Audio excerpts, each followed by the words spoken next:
Hi, hello everyone. I'm Steve Thomas at Choice Minis on your social media of choice, and welcome to our very let's get all 5 fingers on the 5th live stream. And I'm flying solo tonight. Adam, our regular co-host, is on his way. But let's get down to it. Tonight we're working on Project Never Fallen. For those of you who haven't tuned in before, let's briefly go over it. So Project Never Fallen is a thought experiment, I guess, in what is the coolest infantry from each of the 18 first founding chapters / legions. That's pretty much it. Oh, no, sorry. There is one little twist. So instead of having fallen to the Chaos Gods or the ruinous powers, all of the people in our little world, all of the chapter masters, the Primarchs, everybody remained loyal. Nobody fell to chaos. So, well, almost nobody. See, we've almost already ruined it. We're just into the first chapter, and we've already got a little bit of chaos going on. So tonight we're working on the first chapter, the excuse me. That of course brings us to today's first chapter. No, I'm just kidding. So we're going with chapter 1, the First Legion, the Emperor's First and Keepers of the Darkest Secrets, the Dark Angels. So over the last couple of weeks, we've been working on this guy. This is a Primaris Judiciar, or Judiciar? Up to you how you want to say it. If you know better than me, throw it in the comments. But again, if you do know better than me, you can hit me up on all my social medias. I am Choice Minis on everywhere, including TikTok, for reasons I can't really defend, I guess. Anyway, so we've done some work on this guy since we last were together. So the last thing that we did was we filled in our little saying on the sword blade there. So we decided that Terminus Altamare was probably not what we wanted it to say on there. So we just filled it in. I've also done some other cleanup work as well as some additional modifications while we've been away. You can see on his little warrant here, we've swapped out what was originally, well, it was originally this. It was this little hourglass.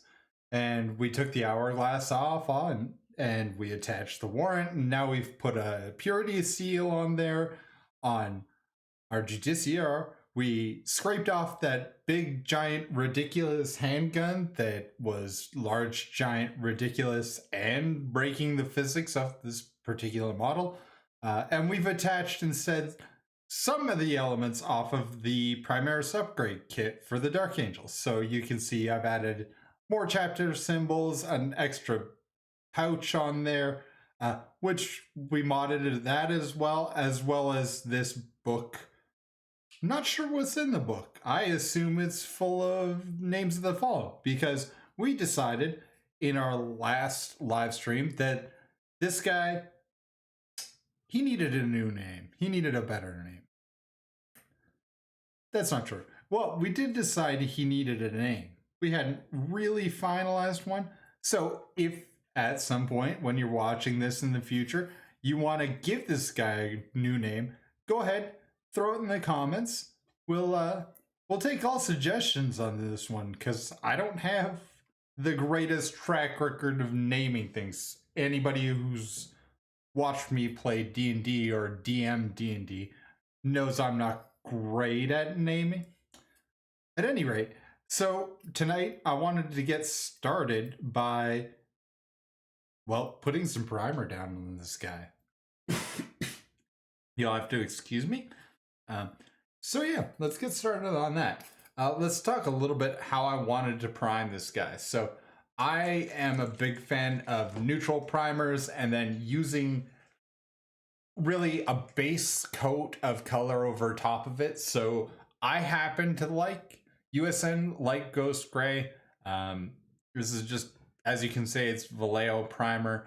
This just happens to be the one that flows really well for me. I've had no end to the issues with Vallejo Black primer. Otherwise, I would use black. There's not really a reason for me to do other colors. I just kind of like using the mid-tone gray. Now, this happens to be a fairly light mid-tone gray. We'll see once it's on the model. And then I'm gonna do a little bit of, not quite a zenithal, but sort of a zenithal highlight. So we're gonna come back with some thinned down white ink and go over top of it. So just so you guys can see what I'm doing, I'm just dropping primer into my airbrush. Yes, I use an airbrush. No, you don't have to use an airbrush. I'm gonna add a couple of drops of water into that, and then I'm just gonna mix. Now, I'm using just a trash old Citadel brush to mix it in the pot a little bit. And then once it's sort of mixed in the pot itself, I'm gonna do something called backflowing. So I've got my compressor sitting at about 24, 25 PSI. It's just a cheap compressor, so it's not the most reliable thing on the planet. So all I'm doing to backflow, let's talk about this. I'm using this piece of sponge just because I'm using a Badger Renegade Chrome airbrush with a 0.2 needle on it. Needle/nozzle. And just because of that, I am using the one that has the needle protection just around the needle there. So, and then again, just all I'm doing is pulling back on the trigger, and that's actually forcing air to intermix the paint. So it just incorporates the water and the primer that I'm throwing down. Why do I thin with water versus literally every other option out there? I find water is a decent additive for this, and I can rely on it to evaporate in a consistent way. I've tried with other flow improver and that sort of stuff. I'm not the greatest guy with the airbrush. I use it for base coating and priming, and other than that, we'll see some work later on tonight by some dudes who actually know how to use full advantage of their airbrush. I am not that guy.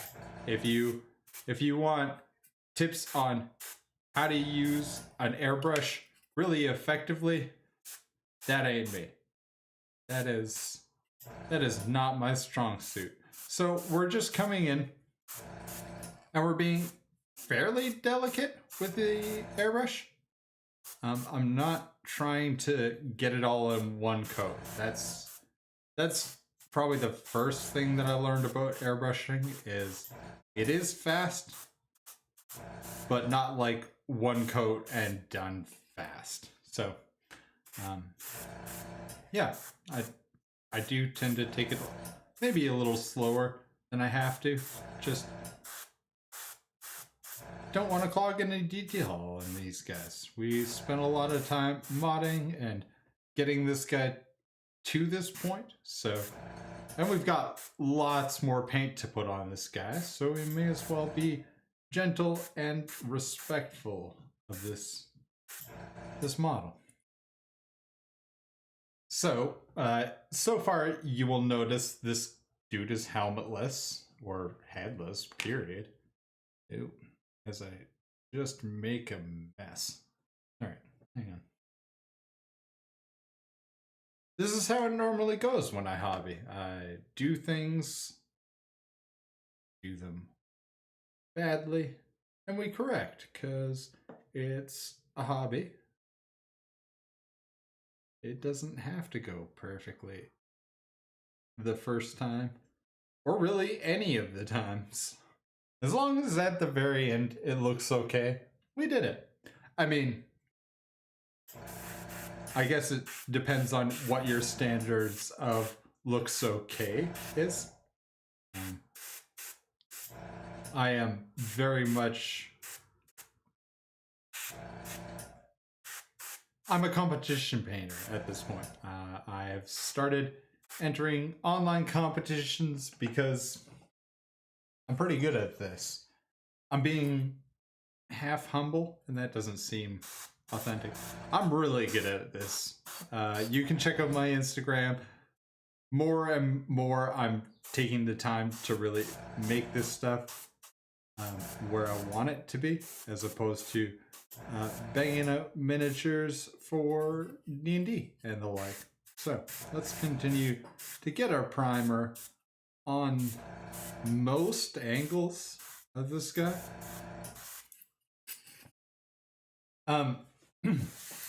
Because I am using the narrow nozzle on the airbrush, I am going to have to blow it out every once in a while. This is just something I have learned about my airbrush in particular. It needs to be blown out high velocity, high flow rate, just to, because it will dry out nearly instantaneously if I'm using it. So, and you can see even now I'm starting to get a little bit of speckling. That happens because I ride the very, I guess, edge of how low I can set the pressure on my airbrush and still have paint flow properly. I could turn up the pressure, but then I get... There's always a trade-off with an airbrush. So it may be quick and somewhat convenient. The more you mess around with parameters, the more you'll get comfortable with it. I happen to know for me that there is sort of a maximum of paint flow and consistency and coverage that I'm trying to sort of balance between. If I go much thinner than what we were shooting there, I end up with a lot of paint going in places I don't necessarily want it to go. You get spider webbing and stuff, so that's also... So that's an effect of both the consistency of the paint that's in the cup, as well as the amount of air pressure that you're shooting through it. If you go much higher in pressure, you tend to bring more paint along with you, but you also, yeah. Okay, let's keep going. Oh, happy 420, everyone, for those who partake, and even those who don't, you know, for those who are in a country with adequate freedoms to enjoy, or a county or state, or however it is that you're able to celebrate this day. You do you. Yeah. All right, continuing. You can tell I live in a very dry climate. Calgary, Alberta is not the greatest place for painting with, at least for me, painting with the airbrush. It tends to dry out inside of the cup very quickly. And then I have to clean it out in all sorts of awful and odd ways. So it's always less fun than you'd imagine. Now, I've just primed this model. I am absolutely confident that I have not blocked any detail. Of course, I've revealed some more details that we're going to talk about in a minute, because we want to make sure that this thing is pristine, right? So part of the process, for me at least, going through the priming stage, is we get to see in absolute flat detail more of the model than we did before. Not that we can see like more surface area, but because everything is absolutely consistent and very matte in finish, we can see things that may not have revealed themselves while we were working on it before. So we take a look at our shoulder pad here. When you look at it straight on, it looks not bad on camera. I can see that there is a little bit of texture along this side, and yeah, I could say, hey, it's no problem. It's a little bit of texture. Nobody but me is ever going to notice that it's there, but I know that it's there, and I want to take care of it. The other area is just down here along the bottom of our purity seal, where I definitely got it stuck to me on several occasions. Not looking so hot there. And then on the front of this knee pad, it is a really prominent part of the model, and we're going to be freehanding over this. So I do want to also just take care of that briefly.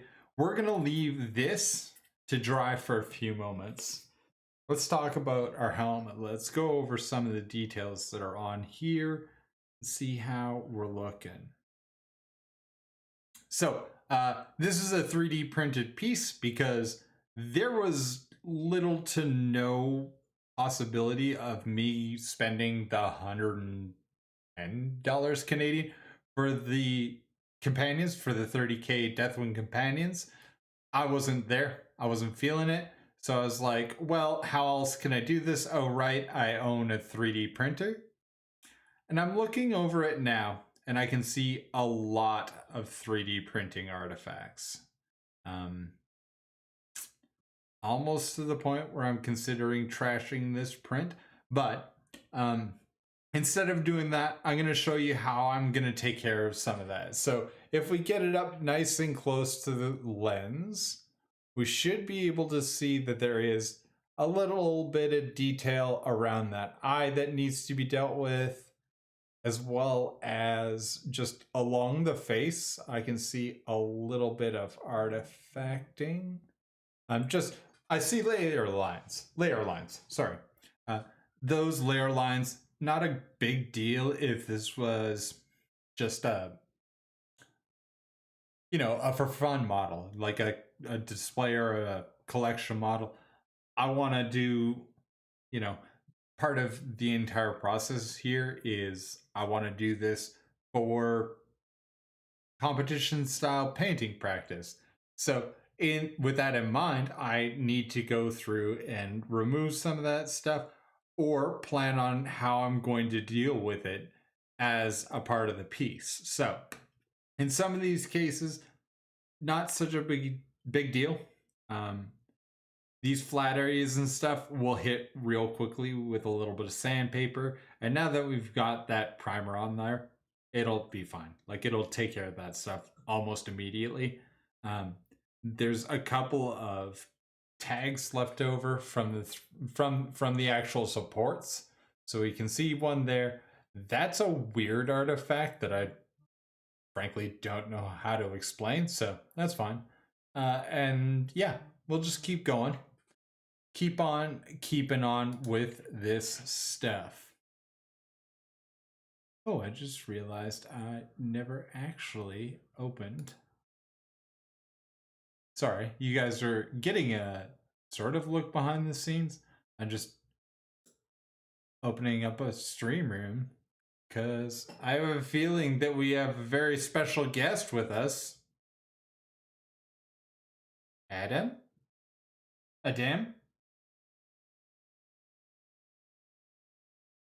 Are you there, buddy? Okay, apparently not. I'm just gonna make sure. Well, we've got a few minutes here while this is all hardening up. So the second that you spray acrylic paint, it's gonna take it a good 10 to 15 minutes to get dry to the touch. Now, it can dry faster than that. Like, you can repaint over most acrylic paint within seconds. There is a difference between being able to paint over a paint and not have it immediately come off in your hands or on your brush, and something that is fully cured. It takes acrylic paint, I find, about 24 hours to actually harden off. So if we were talking about absolutely idyllic, perfect steps here, I would... Are you muted on the stream? Am I muted on the stream?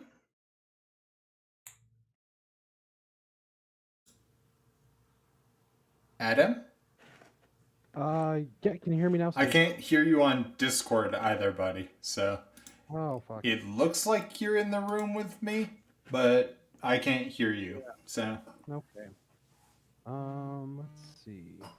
and now you're talking to me through messages. Cool. Yeah, you can hear me on stream, but no one can hear you because that just happens sometimes on how we have the setup, which is weird, but how it goes. I'm also going to start up some background music because I feel like I want a little bit of background music while we're going. We lost the webcam there for a minute. It's fine. There's nothing we can't get over. So, again, I'm leaving this to harden for a couple minutes. And in the meantime, we're going to talk about some of the other elements that we're using on this model. So, for those of you who follow me on Instagram, you've seen a couple of pictures of this already. This is our scenic base that we're going to be using for our dude. Sorry, I am again just mucking about here. But, so, you can see this is our plinth. I've decided on a scenic diorama for this guy. Actually, probably everybody in Project Neverfallen is going to end up with some form of scenic diorama that they are on. The dioramas will obviously change based off of the chapter and the story that we're trying to tell. But in this case, we're going with what I think all Dark Angels live in, which is some form of ruined cathedral. They never live in like full, actual, real, honest to goodness, cool cathedrals. They all live in busted up ones that have been exterminatus from orbit. So there's obviously a couple of elements in here. Just over the weekend, I stacked up some bits of cork. I put on some roughly hewn tiles, and we'll talk about this sort of stuff as we go on and you guys watch other elements of Project Neverfallen. And then I made a really rough, essentially a pillar, and then broke it into some pieces, added some battle damage, and we're going to do a little bit more work on these pillars tonight. All of this, with the exception of our little busted chandelier here, all of this stuff is all glued down with scenic glue. So if you're looking for what scenic glue it is, it's 1 part matte Mod Podge, a drop of dish soap, and the rest is water in this. So it's like 3 to 1 to a drop as far as how this stuff goes. And again, this is just a pretty cheap atomizer bottle off of Amazon, actually. It's lasted fairly well. Like, this is like 5 or 6 projects deep. And you can see everything is on there. It is locked down. So the way that we do that is we soak everything in isopropyl alcohol first. That helps to break down the surface tension of everything that's going here. And that's also why we put the drop of dish soap into here. It's a surfactant, so it's going to allow the water molecules to bind with less surface tension, so it can flow into all of the cracks and crevices in this dirt and get it really solidly on here. Now, I wanted to do that off stream, not because there's some proprietary secret to any of this. There isn't. It's actually all really easy. More so because I needed to give it 48-ish hours to dry, because I've made the mistake of making terrain like this and then immediately going to base coating it, or going into the step that we're going to do tonight, which is actually a little bit of plaster work on these columns. I've gone into that step immediately, and it doesn't go well. Does not go well. So, speaking of which, while we're waiting for this to harden off so that we can do a little bit more cleanup work on the helmet as well as on that shoulder pad and stuff, we're just going to take a second here and let's see. I'm going to try and work with what's going on with.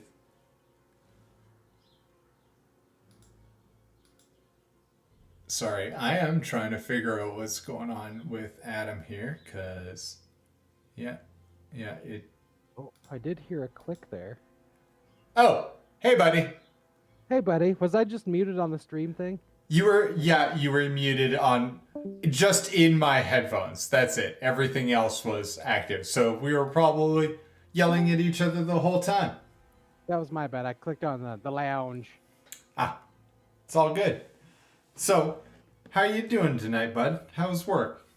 Work was good. You know, it wasn't all just picking rocks today. There was rock picking, but we did a lot of shrub planting, which is why I worked later, because everything that we put out and laid out had to be in the ground before we left. That seems both reasonable from what I know of plants, and also like an enormous pain in the ass. It can be, but I mean, luckily, it's all nice, soft earth, so it's not too bad. But I'm definitely gonna have to go back and re-rock pick a lot of areas. Well, that'll happen. So, how do you feel about our base, buddy? I freaking love that base. It is so cool. So, we added some detail. I don't think this was even on the IG post, because this literally came off the 3D printer like an hour ago. So I've got a new broken up chandelier on there. And of course, the element that we're missing on here is our little friend, the last of the firstborn. I'll try and tilt this up towards the camera without everything just dying on me. But Games Workshop, according to the local Games Workshop employee I talked to on the weekend, is no longer going to be selling the firstborn in stores. You know, I did hear some rumors about that. Yeah. They weren't on sale or anything, because God forbid GW put anything on sale. But I did. Oh, man, I do have a funny story about GW's sale stuff. Yeah, so I went into the store because I went to Sentry Box, my preferred location, and they were like sold out. Like, they just didn't have anything that wasn't like. They had the Armor Through the Ages box, and I was like, nah, I don't need that. That's not what I'm feeling right now. I just want some regular old Tactical Squadron Marines. And I was like, well, where else can I get Marines? Oh, yeah, the one that's way closer to me. So I went to Chinook Center, and I was like, hey, do you guys have a tactical squad? And they were like, no, all we've got left in the entire store for firstborns is this Devastator squad. And I was like, all right, well, I guess we're taking heavy Marines. Cool, why not? So, I mean, that kind of actually answers my one question I was going to have about the base, is I really like the legs on the Fallen guy. Yeah. They remind me of a piece of Black Templar art. Where it's the dude standing there, power sword stabbed into the ground, hand on and then a big banner in the ground. He's missing one of his arms, and he's just pointing a big bolter with the other arm. Mm-hmm. But the legs, the thighs on the guy you used look very much like the ones you see in the whatchamacallit here in the artwork. That Oh, is yeah. In the sorry, you're talking about Black Templar art.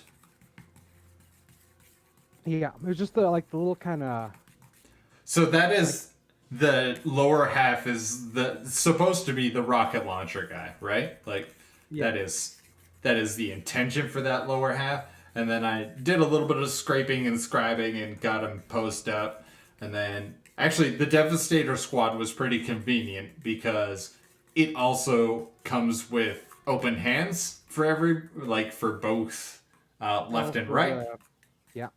And then I had a fist from I want to say a box, the Space Wolf box, the last firstborn box I have. So yeah, I would have used Space Wolf for it, but they are all.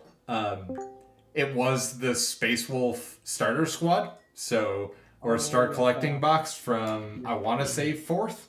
So it is just Gray Hunters, all Gray Hunters. So everything is just covered in Space Wolf bits. So not much you can do with that for trying to make a Dark Angel, unfortunately.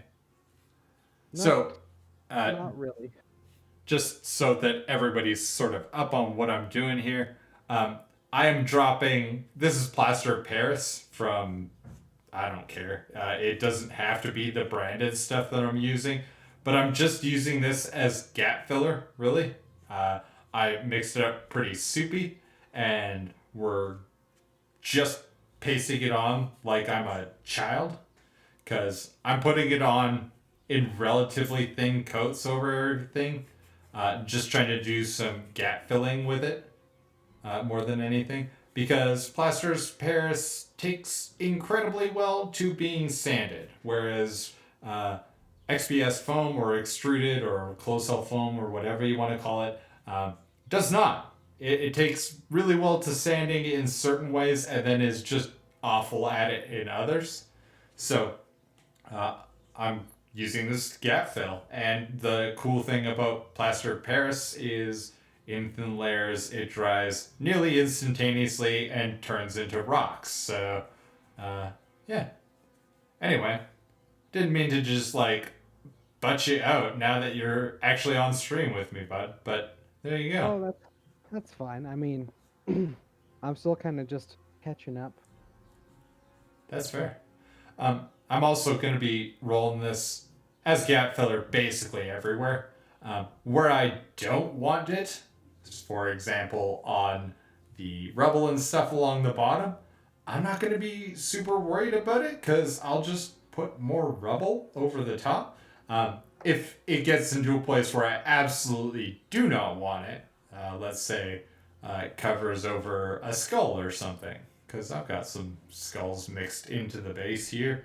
Got the box of skulls, did you? I, dude, you can't live in GW world either in fantasy or 40k without owning that box of skulls. It's great and is scenery. It's 40k in a box. Let's be serious. That's literally what it comes down to. Is all of your fantasy skulls, all of your 40k skulls, everybody's skulls are in there. Orcs, Tau, Necrons, Kroot, Nids. Nids, Chaos Warriors, Gene Stealers, everybody. Everybody's got skulls in there. Elves, dwarves. There are half skulls, there are full skulls, there are cracked skulls. There is just. It's a big box of fucking skulls. I'm sorry, I swore and I don't. I did mean to. I'm bad Steve. Bad Steve. Bad, Steve. Bad. No swearings. No swearings. So I mean, again, it does happen. sorry? It does happen. It does. I'm I was passionate swearing about the other my day 'cause human body parts. all of my glue is old, so it doesn't even work on Games Workshop models, which is a very sad day. Last Thursday, I'd actually built a test mini for my custom chapter. Oh yeah. And he had fallen apart by the next morning. Oh. So gonna have to, I think on Saturday after my half day, because of where my shop is, Yep. I will take a little jaunt on over to PM. Nice. I also need new blades for my X-Acto knife, so. If I was to recommend anything, go on like eBay, and Yep. this is for everybody, not just Adam. Go on eBay, buy one of those boxes of 150 blades or whatever. Like, while we're waiting for this to dry up slightly. So there were 150, I think, blades in this thing when I started. I am halfway through 50 of them. There's that many left in the 50s side. They're garbage. They break on everything, but I paid $11 for them, for 150 of them. And they work for about a model at a time, and then they're toast. So buy them, because you never feel bad. You never want to use them longer than they're good for, because you're like, well, I paid like 10 cents for this. Who cares? Rather than trying to make the nice ones stick around for a while. Maybe it's just me, but I used to try and use blades for way too long, and it never works. So. Yeah, I've also been a member of that folly where it's like, hey, cool. Oh, wait, no, never mind. Cool, that blade just broke, and like my cut just completely messed up that model. And of course it's one of the ones that I happen to only have one of. Yeah, and that's really the worst case scenario, is breaking a model that you care about because of even a $5 blade that you've used for way too long. So it's just one of those things. Look in the description under nice stuff. I have selected the same one that I bought, I don't know, half a year ago now. You can buy it. It's insanely cheap, and the worst that happens is you spent $20 on some really cheap blades. Like, it's $6 for 5 blades at Sentry Box. I mean, I spent like $11 and got 150, so that math works out to me.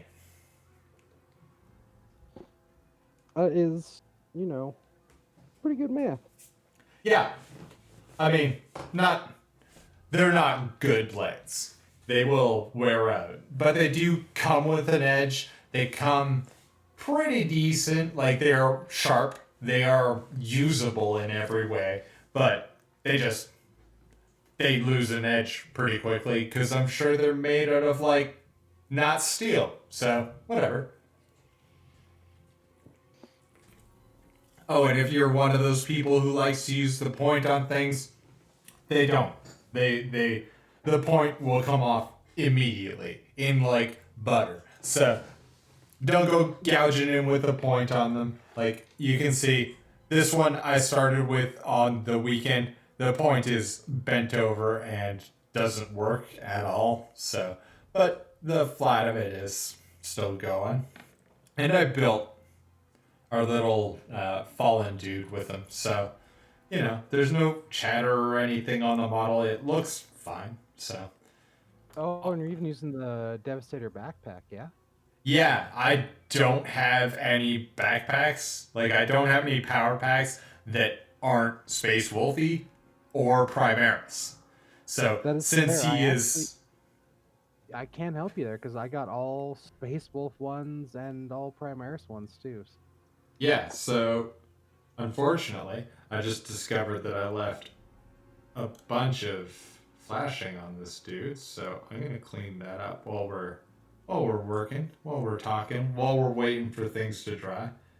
Did you see we got primer on our GDCR? I did not see. Oh yeah, so show you everybody on stream. We got primer on our GDCR. I noticed a couple places that I want to do some cleanup. So now that we've got primer on it, we're just waiting for the primer to hard off a little, and then we'll get into sanding it a little bit, probably cleaning that up a little ways. Yeah. Other than that, it's pretty clean. Like, I'm not terribly disappointed in any part of it, other than, yeah, just the top of the shoulder pad. And it's because it's a Space Marine shoulder pad. Like, you can see it from space. So it's just one of those things we'll clean up the little... Space Marines with our, shoulder pads so large you won't be able to move your arm. Yeah, so it's any just... way functional that is Space Marines, as much as I enjoy them and I am a Space Marine player, their proportions bug the hell out of me. God. Oh, yeah. We're going to have even more fun. So I've started sketching out what we're going to do for our next chapter. Well, actually, we have an entire chapter that we're going to not talk about in between these two ideas. But as a little bit of a preview, we are going to do the first of the Would Have Fallen chapters is our next one in line, because the Second Legion doesn't exist and has been expunged from all Imperial record, and I'm still waiting on some of the material for that one. So, assuming that it doesn't show up in time because it's being ordered from China, we're going to do the Emperor's Children, which is the Third Legion, and I have some ideas about how to take care of a Third Legion dude. Is it just going to be like a giant dildo? No. They didn't fall to the ruinous powers. So before that, they were still, I guess, like they were more like narcissistic before they. Yeah, we can go with massive narcissists and weird perfectionists. That totally reads. But they weren't weirdo pleasure demons as well. No. I've read the Fulgrim book, and that is a really, really weird chapter to read when they just have like a giant murder orgy. Well, and like, is it really an orgy if it doesn't involve murder? Yeah. The answer is yes. You can very much have an orgy without every involving murder. Of like every kind of orgy, they had it all at once.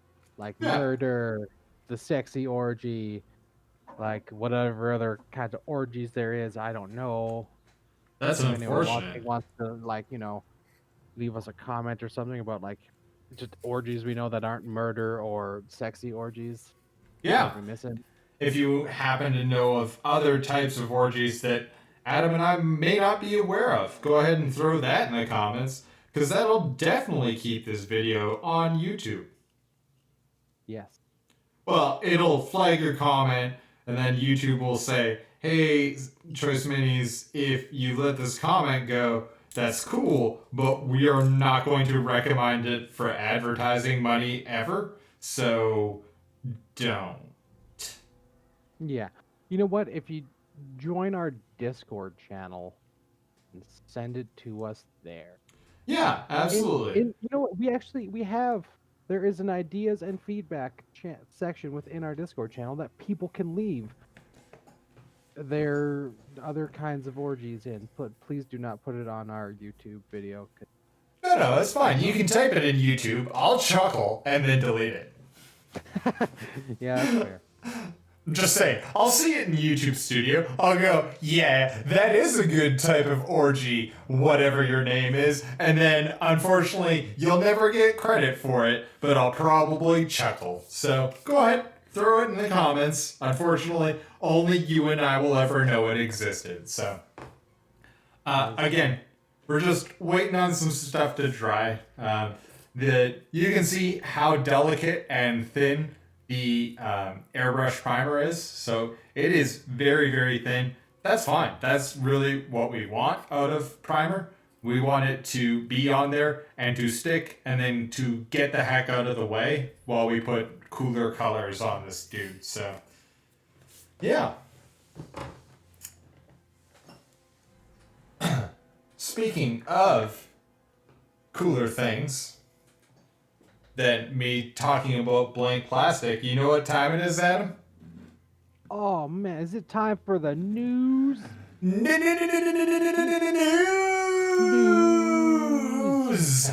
News. Yeah. News. What do we got up first here, Adam? We actually have something that, as a fan of Warhammer 40k Orcs, I didn't think I'd ever see.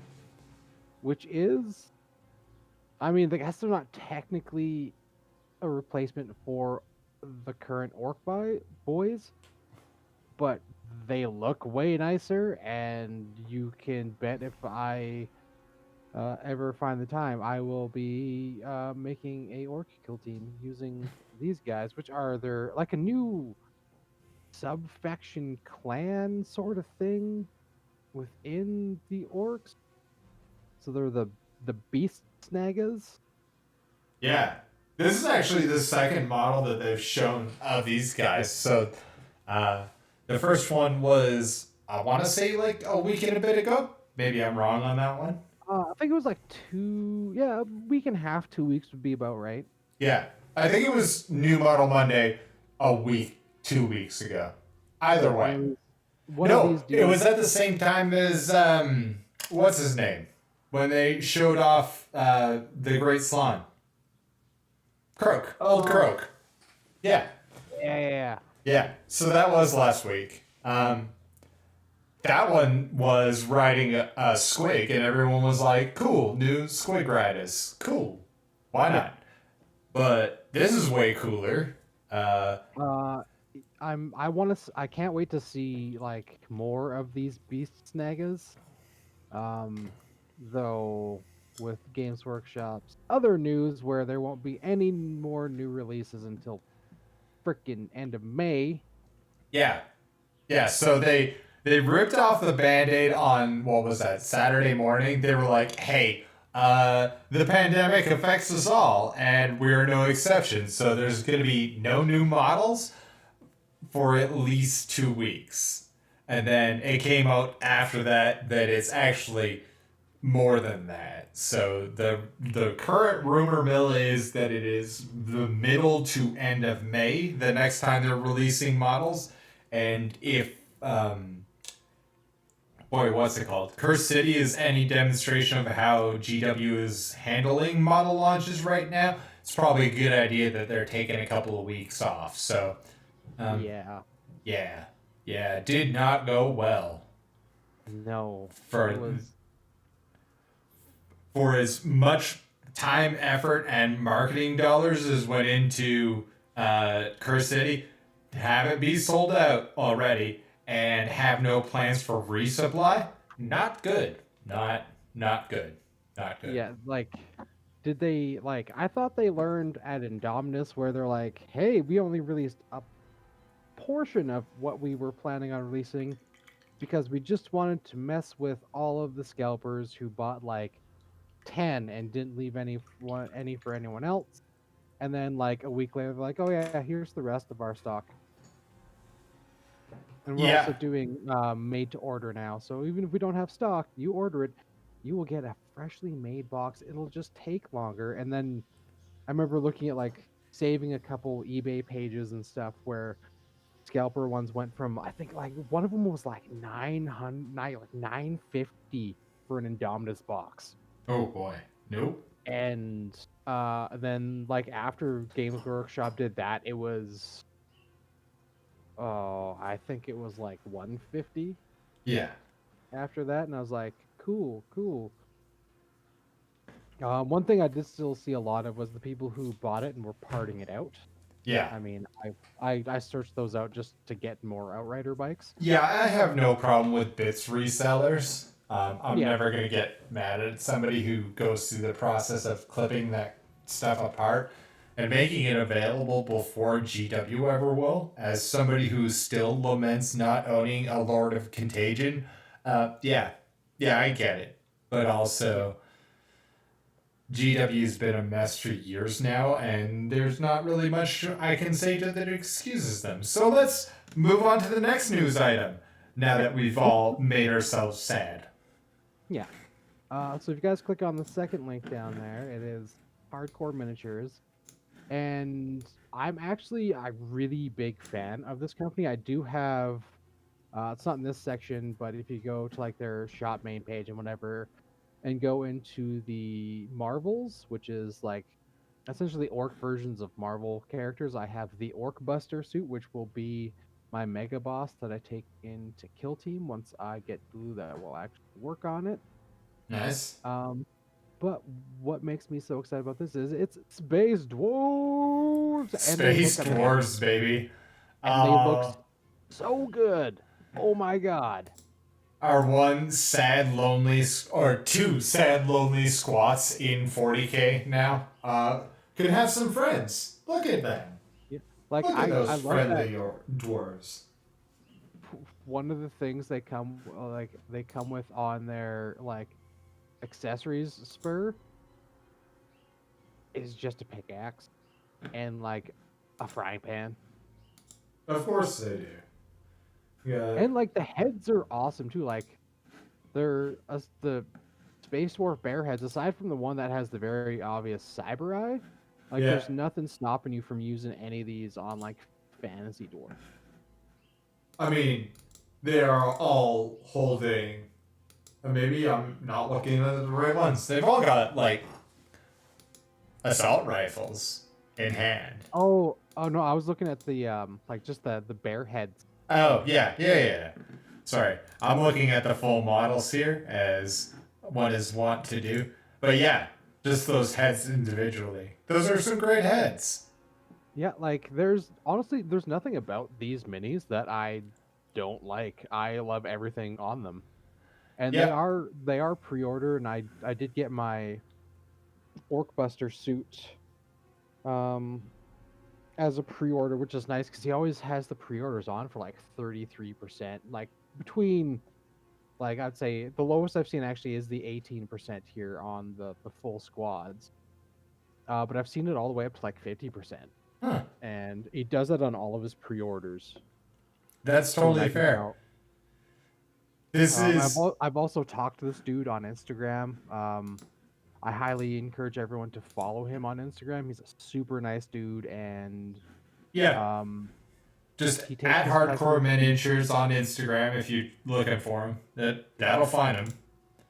Yeah, and like he's a super nice dude. I'm also a member of his Facebook group, and like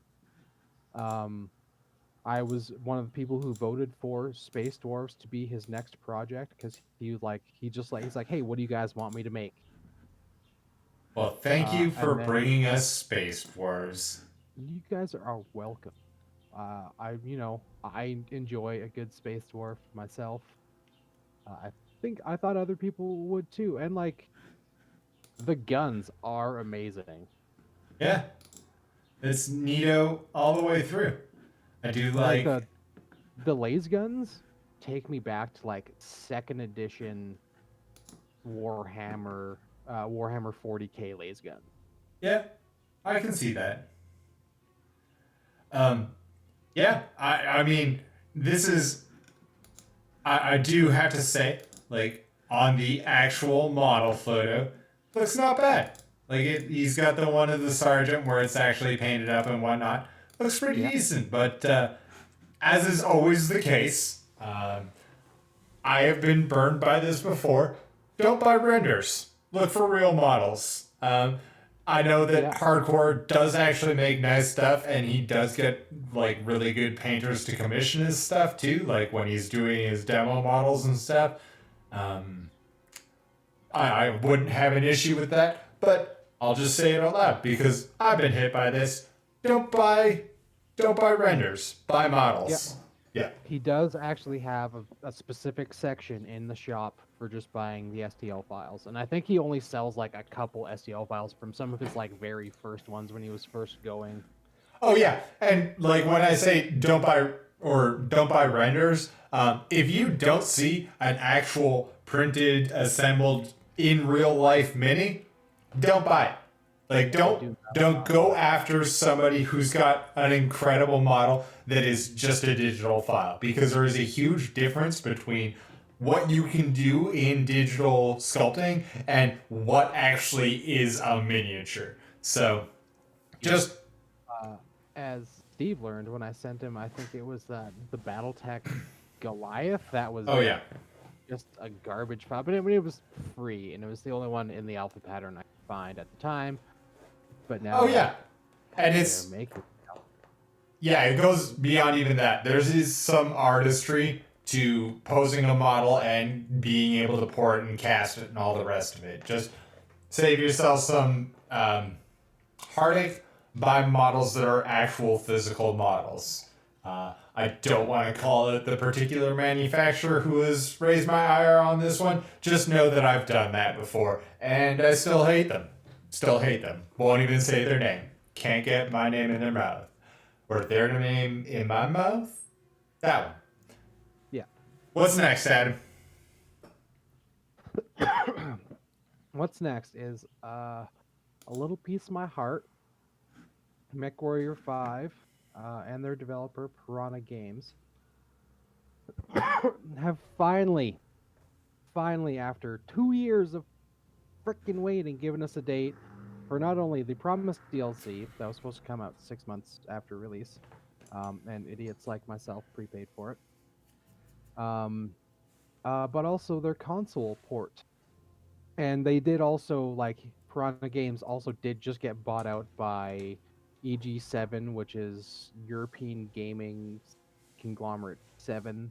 Mm-hmm. I can't remember any specific titles that EG7 is related to, but it was some bigger, not like super big, but like middle of the road to like big, like platform and computer, like RPG game. Now, I do have to put a little bit of a negative spin on this one, because as much as I love BattleTech and MechWarrior 5, not the greatest. Yeah, it's rather unfortunate, because MechWarrior 4 to 5 was a long wait, and MechWarrior 5 didn't seem worth it, and I didn't buy. We only waited 20 years. It's okay. Yeah. Okay. I mean, it's the same guys who did MechWarrior Online, and like there was promises made about like game features that just weren't put in. Like there is a lot of room for improvements on the MechWarrior games. I'm really hoping that with Piranha Games being, because oddly enough, like there is a huge legal battle that's been going on for like 20 or 30 years with the BattleTech MechWarrior like name. Like FASA is just it's why like the games are so spaced out, and like why like the BattleTech games are so much, the new BattleTech game is so much better than MechWarrior, but it's also a turn-based strategy game, so it's different. Fair enough. What did we have from Mantic that came out this week, man? Oh man, I am actually super pumped about some of these ones. So Mantic has the Ratkin, which I didn't know they released Ratkin. I can't actually remember too many games that Mantic releases, but I do know that I have been always a fan of their sculpt and their prices. Like none of that stuff is like just on this page. Like let's go just pick this, the Ratkin Mutant Rat Fiend. Okay. $50. Games Workshop, that would be a $80 to $120 miniature from Games. Yeah, so this is the equivalent of our Skaven friends. Slightly different plague rats, but still plague rats, right? They are way grosser than Skaven. Oh yeah, no, for sure. Mantic tends to take that particular. They always go a little further than what GW is going to go with their stuff. Yeah. So we have our big gaping maw on this dude. Definitely our just the hackpaw troops, looking very much like plague monks, or plague rats, except for mounted on even bigger, more dog-looking rats. Yeah, I really like the Ratkin Master Scurrier. That is an amazing mini. Let's see. But what actually Neato. drew me to this one was the ships. Yeah. Because, as you know, and as maybe some people watching, or some people who will watch later, That dwarven dreadnought, man, it sings to me. It's like, hey, like, for some reason I'm getting Indiana Jones and the Fate of Atlantis vibes from it, and I know that that's not right, but that's kind of where I'm at. Yeah, like, how long has our D&D group been obsessed with getting a boat? Since we found out it was possible reading the 5th edition player's handbook, where it was like, hey, a boat's only 3,000 gold pieces, and we are like, let's buy a boat. I think it was shortly after we got a castle. Yeah. Well, that was all in the intro, what's it called? That's in Lost Mines of Phandelver. Yeah, Phandelver. And then we did the other, like the second part of that, which is something Phandelver. No. And then we went. That's all Lost Mines up to the end of getting the mines, and then JP did his own sort of thing. It was semi-inspired by Horde of the Dragon Queen, so. Yes. Yeah. We all became dragons at the end. It was glorious. Yeah. All right. Is that it for the news, man? That is it. That was the entire news. That was the news. News. All right. I think Sean is on the stream now, but Sean can attest to the quality of hardcore miniature stuff, because I believe Sean has most of the orc stuff. So you can see on here, we're getting pretty close to this being dry. If I take a look at the stuff that's in the bowl, just because it's a larger mass, it is also getting pretty close to being dry. Now this stuff will stay workable for slightly longer, but not much. That's fine. It's pennies for a pound, so I'm not ever worried about using plaster of Paris on things. So good quality plaster is a little bit more expensive, but this stuff is pretty cheap, the hobbying stuff. And it works great for scenic gap filler. And we'll go around and clean some of this stuff up with just a little bit of sandpaper, honestly. So, just continuing to look over our model here. Just the ones that are really bothering me are, in particular, on the headset. Oh, you do own most of the orcs? And you like hardcore miniatures? Yes. Sweet. I think Sean has 2 of the mega armors, if I'm not mistaken. Nice. I've had mixed success with non-GW, like hobby store brands. I've had. Go ahead. One note for hardcore miniatures is you do need to soak it in dish soap. I prefer Dawn and warm water, and then scrub it with an old toothbrush, because there's mold release agent. Mold release agent, and like his minis are super detailed, so it gets into like the most annoyingly tight spaces. Yeah, that'll happen. I'm not trying to be dismissive. I'm just saying, like, even Finecast from GW comes with mold release just everywhere. Also, Finecast is the wrong word for whatever that crap is. Let's call it Turdcast. Sure. And they know it. Yeah. That's why Turdcast minis are so much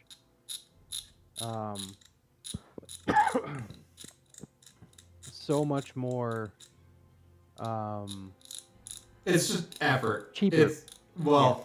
They're cheaper because they are the old they're old models, and in a lot of cases they may not even have rules anymore. Like, everyone was a little shocked when DKOK finally got rules from Forge World for 40k in 9th edition. And then Forge World stopped making them.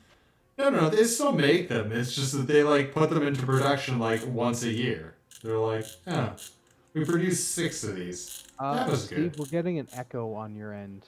Cool. Do you have the video, the stream volume on, like coming out of your speakers? I shouldn't, but give me 1 second, because that may not Like be I have our reality. YouTube video like muted. Give me 1 second here. Is that better? No. Sean, is that better? Send me a text if it's better. Crap is the right word. Oh yeah, he's like, yeah, Sean has the 40k Slunish mini that we call Captain Tight Pants, because the dude's like literally wearing like skin tight armor, but he's not wearing pants underneath it because it's just cheeks back there. Well, I mean, if I I think I know bought the anything DVD of for- Slanesh's followers, that seems kind of par for the course. That seems like what they'd be into. Yeah, like I'm kind of excited for the Emperor's Children, but not really, because I like them more when they fell to chaos. Beforehand there's like 2 cool ones, and the rest are all kind of dicks. Yeah, but you said the same thing about our Dark Moody Boys. And now, you know, you don't hate the Dark Moody Boys. But I also knew more about the Emperor's Children because I had such an interest in them as the Chaos guys, because I love Sound Marines. Like, sound weapons are just super mean. What's gonna happen? Oh, my gun's just gonna yell at you, and then your organs are gonna liquefy along with your bones, and you're just gonna be a sack of goo that I'm then gonna fornicate with. Bros, if you ever find yourself in a situation where you are facing a sonically based weapon in real life, say you had some sort of issue with law enforcement, and they decided to use law enforcement's new coolest tool, not newest, but definitely one of the newer ones, the LRAD. Carry an umbrella with you, because umbrellas are parabolic arcs, and you know what refocuses sound waves? Parabolic arcs. So when you're being hit by a directional sound mechanism, you can collect and redirect sound at, say, the LRAD operator. And it's really funny to watch protesters do it in Portland. Anyway, yeah. Yep. Because, like, I think, I know a little bit about those things, and their higher settings are super scary. But they don't use them because that's a lot of dead bodies. It gives you like a freaking aneurysm. Yeah, the police issued LRADs are low frequency. It's literally meant to just disable you. Like, it is a crushing wave of sound. But if you put things like, say, a cop's riot shield, which is also curved in not quite a parabola, but pretty close, those also work. Not saying that I've watched a lot of protests happen across the world and have started picking up tips. Anyway, yeah. Oh, are you talking about the hardcore miniatures Imperial Guard guys, Sean? Because they're pretty cool. Yes. Okay. Yeah. Yeah, because I think they only have. Because I mean, like, Slambo exists, and he does not look like Rambo. What's the guy that does actually look like Rambo, who's a Catachan? Oh, that is his name is like Sly something. Sly Marbo. Yeah, Sly Marbo.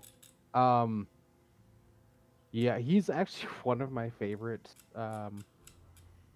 Imperial Guard characters, just because like his whole attitude is just super indifferent. He's just like, I'm too broken to go back to the real world, so I'll just keep doing what I do. And like, just doesn't ever come into base except to like turn in like assassinated enemy leaders' heads. And uses one of the few examples of like a power knife. Neat. He uses like a power knife version of like the Catachin Bowie knife, which Hey, guess what I like found out? what? It's pronounced Bowie. And now Bowie. my entire life is ruined. Yeah. Yeah, Bowie knife, eh? Yep. Oh, As weird as it sounds, the guy who invented the Bowie knife, and I want to say Bowie. John Bowie, was one of the guys at the Alamo. Yes. Yeah. At any rate. He was a famous knife fighter.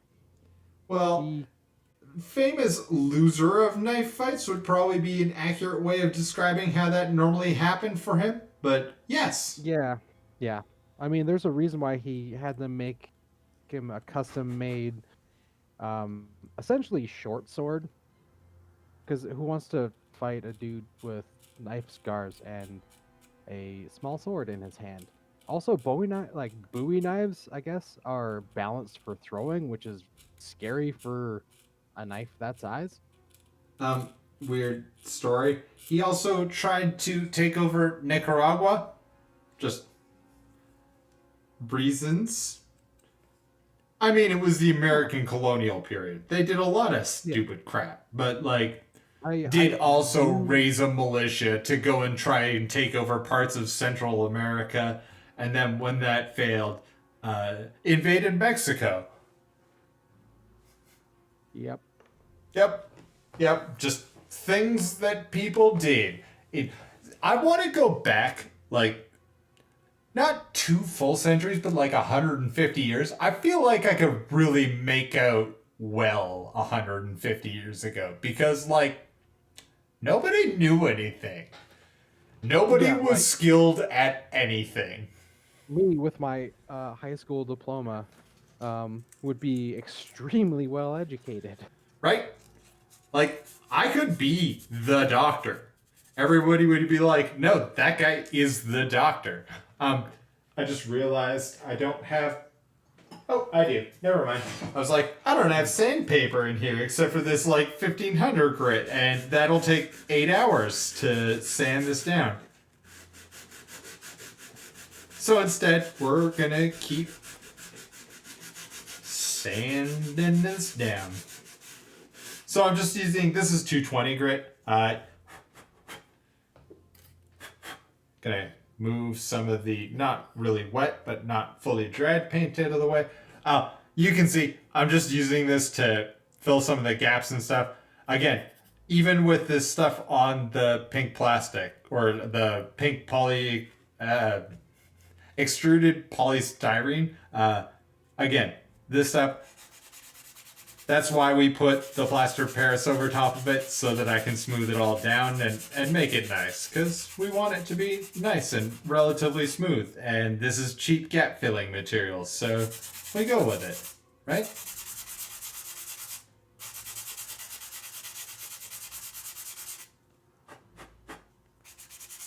Yeah, if you ever are interested in learning more about I'm pretty sure it's John. Maybe chat knows better if it's not John Bowie. But it's Jim Bowie. Jim. There it is. That's better. All right. Yeah, if you want to learn more about him and his exploits in other nations and even in America, you can... there's an episode of Behind the Bastards about him. Because, just... That's a podcast that exists. Find it on your podcast player of choice. Behind the Bastards. It's fun. There is a 7-part series about Hitler. They're not all at the same time. He had to... The host, Robert Evans, literally had to take a break because too much talking about Hitler. So, yeah. Although he does start his podcast normally by yelling Hitler. So... What is up, my Hitlers? Yeah, I did just pass the Parks and Rec episode where Andy first becomes the security guard. Oh, yeah. And him and April play Miss Hitler and Burt Macklin.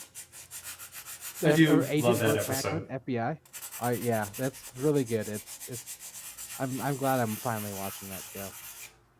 I love Chris for getting me this job, but also this is the worst job, and I hate it. Yeah, I'm so bored. It's like, hey, Okay, I'll come down and I- visit you, Andy. But do I get to break stuff? Of course, baby. I love you. yeah. The end there. Thanks, security guard Andy, and you, Miss Hitler. Oh boy, Miss Hitler. Yeah. It's actually April. I can't remember the actress's name. April, Jamie it is Aubrey Plaza. Yes, Aubrey Plaza does the voice of a character in season 2 of Avatar's Legend of Korra. Huh. Neat. You know, I'm gonna out myself again as not the greatest nerd. Never watched Avatar or Legend of Korra. Oh man, Avatar: The Last Airbender is so good. Korra is also good, but in a different way. It's super steampunky and it's pretty progressive. But like both series, I think, are like amazing. Fair enough. I think, Sean, you can't send whatchamacallit. Steve, what did I do? Yeah. Please refrain from using symbols, because now all of your comments got deleted. Wow, so many messages deleted. Yeah. Streamlabs is out to get Sean right now. It doesn't like spam.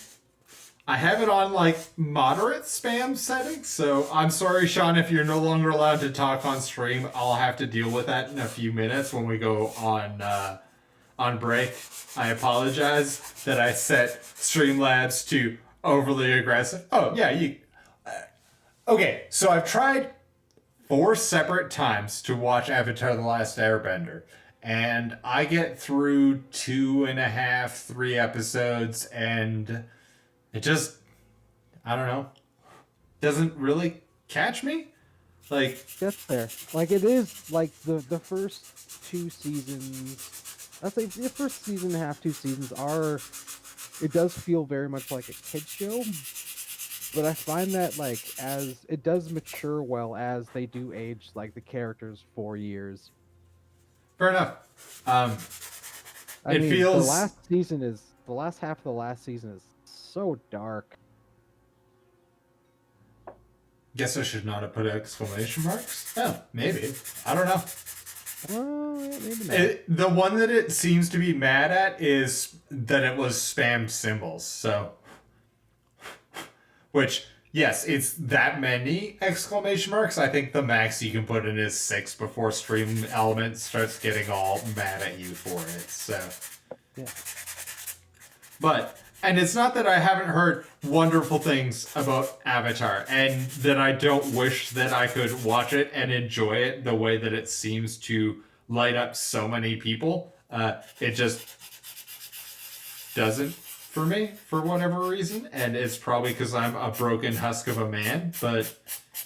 I mean, that's fair. Like, it's not, like, you know, not all anime is for everybody, and not... I mean, there's some Outside anime I of- can't stand.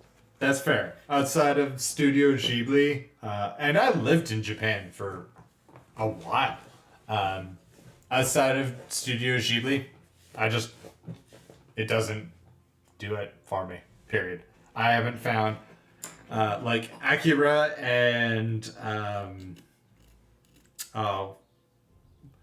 Ghost in the Shell. Great movies, love them. Don't think the remakes are better, but that's about as invested in anime as I can get. That's fair. Like, that's also... I have a really hard time with new anime. And, like, not serious stuff. I don't go in for, like, the weird, ridiculous faces and, like, kind of, like, silly moments. Oh, see, I can get in on that because I've watched And too that's, much like, Sailor Moon. Just too much. I've watched There's all of there's Maybe I objectively too Maybe I much just Sailor watched Moon. all of Sailor Moon. Sorry? Jamie and I just watch all of what Netflix has for Sailor Moon. So Yeah. like, And I have there also are watched some- too much Pokemon. Like, I watched it well into black and white, so. I didn't actually watch that much Pokemon. I watched more Digimon than Pokemon. Never got into Digimon. Not that it... I quite enjoyed Digimon. Fair enough. Just, again, probably just missed me. I don't know. It's not that it's bad. It's just... It was a weird one. That's fair. I I played know that Pokemon first, so it was the one that got me. I can name an anime that is full of the weird, ridiculous faces and expressions and stuff. Is Desert Hunt. But I knew it was going to be ridiculous and stupid going in. Yeah. So it didn't bother me as much. I hate it, like, when it's like, it's semi-serious and then something happens and they go, whoa, whoa, and they get like blue lines across their face and their eyes are 18 inches tall. Yeah. See, that part of it doesn't even bother me, really. Like, it does. I don't know. When it tonally doesn't fit, I guess it bothers me a little, but like, not terribly. Yeah. I don't know what it is about Avatar that just doesn't capture me, but it just doesn't. I don't know. I blame Trudeau. Yeah, that's probably... We're from Alberta. We're allowed to do that, right? It's never our fault.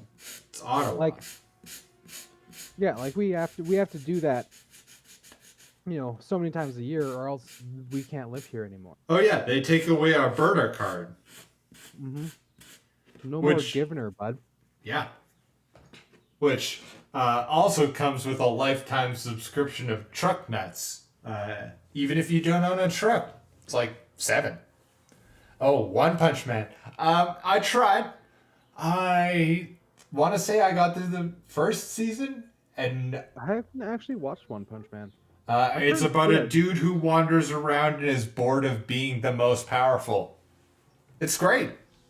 What if the hero was already the most powerful hero? I find it inspired because so many of them are like coming of age, like, you're the special chosen boy or girl for anime.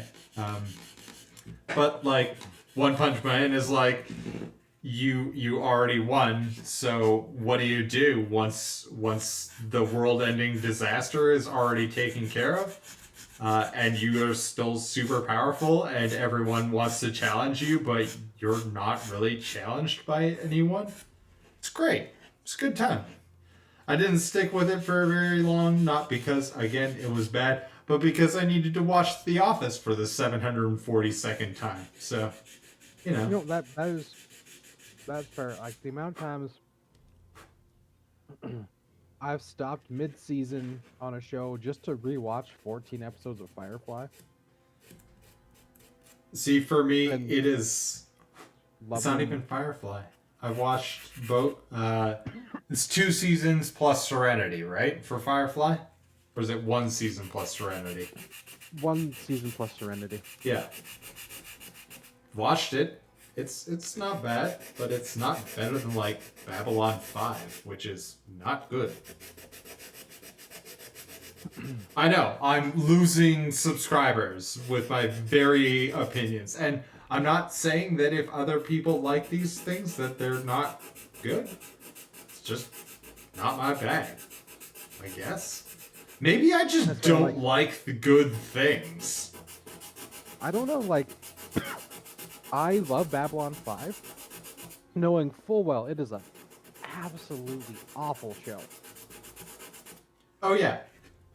Awful is being generous to most of Babylon 5. But, like, it's very entertaining, and I kind of like the ships. Fair enough.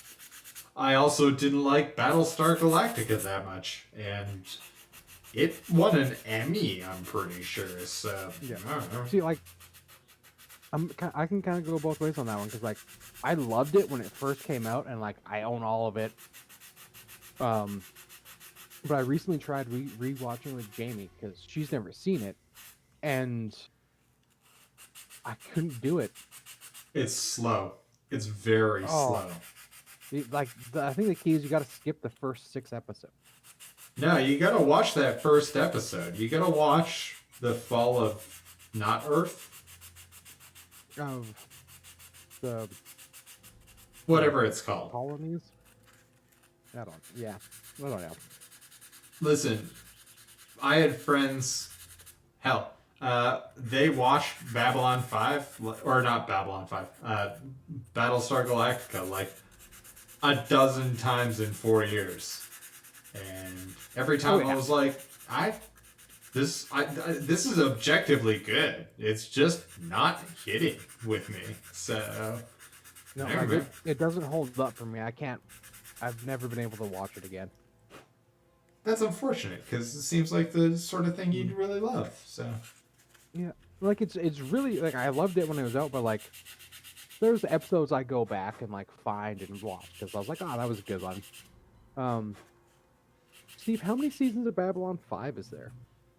I want to say there's like 4. Maybe it's more than that. No, there's more than 4. It goes on for a while. Yeah, see, I think it's the same thing as me and thinking of Stargate, because I think that Stargate has like 6 seasons, but like Stargate all the way through is like 20 seasons of TV. Yeah, if you just factor in Stargate SG-1, it was the longest running continuous series of like a sci-fi show for a really long time. Let's see, SG-1 would have started in 2003? Maybe it was 2002. I think it was before that. Really? I think so. Could have been. Who knows? It's impossible to ever find out because Google neither will of us know. have the ability to use Google. Nope, Google doesn't exist. Especially not if I ask her out loud for the answer. 1997. 97? Are you not Yeah. thinking the Stargate movie? No, I'm thinking Stargate SG-1. First Wow. episode date, July 27th, 1997. Wow. That overlapped with the end of Next Generation. Yep. Wow. That Yeah, does I not do feel know- right. Yeah, I do know it. It came out a year or 2 after the movie. And by the way, the Stargate movie with Kurt Russell, Yeah. still amazing, still so good.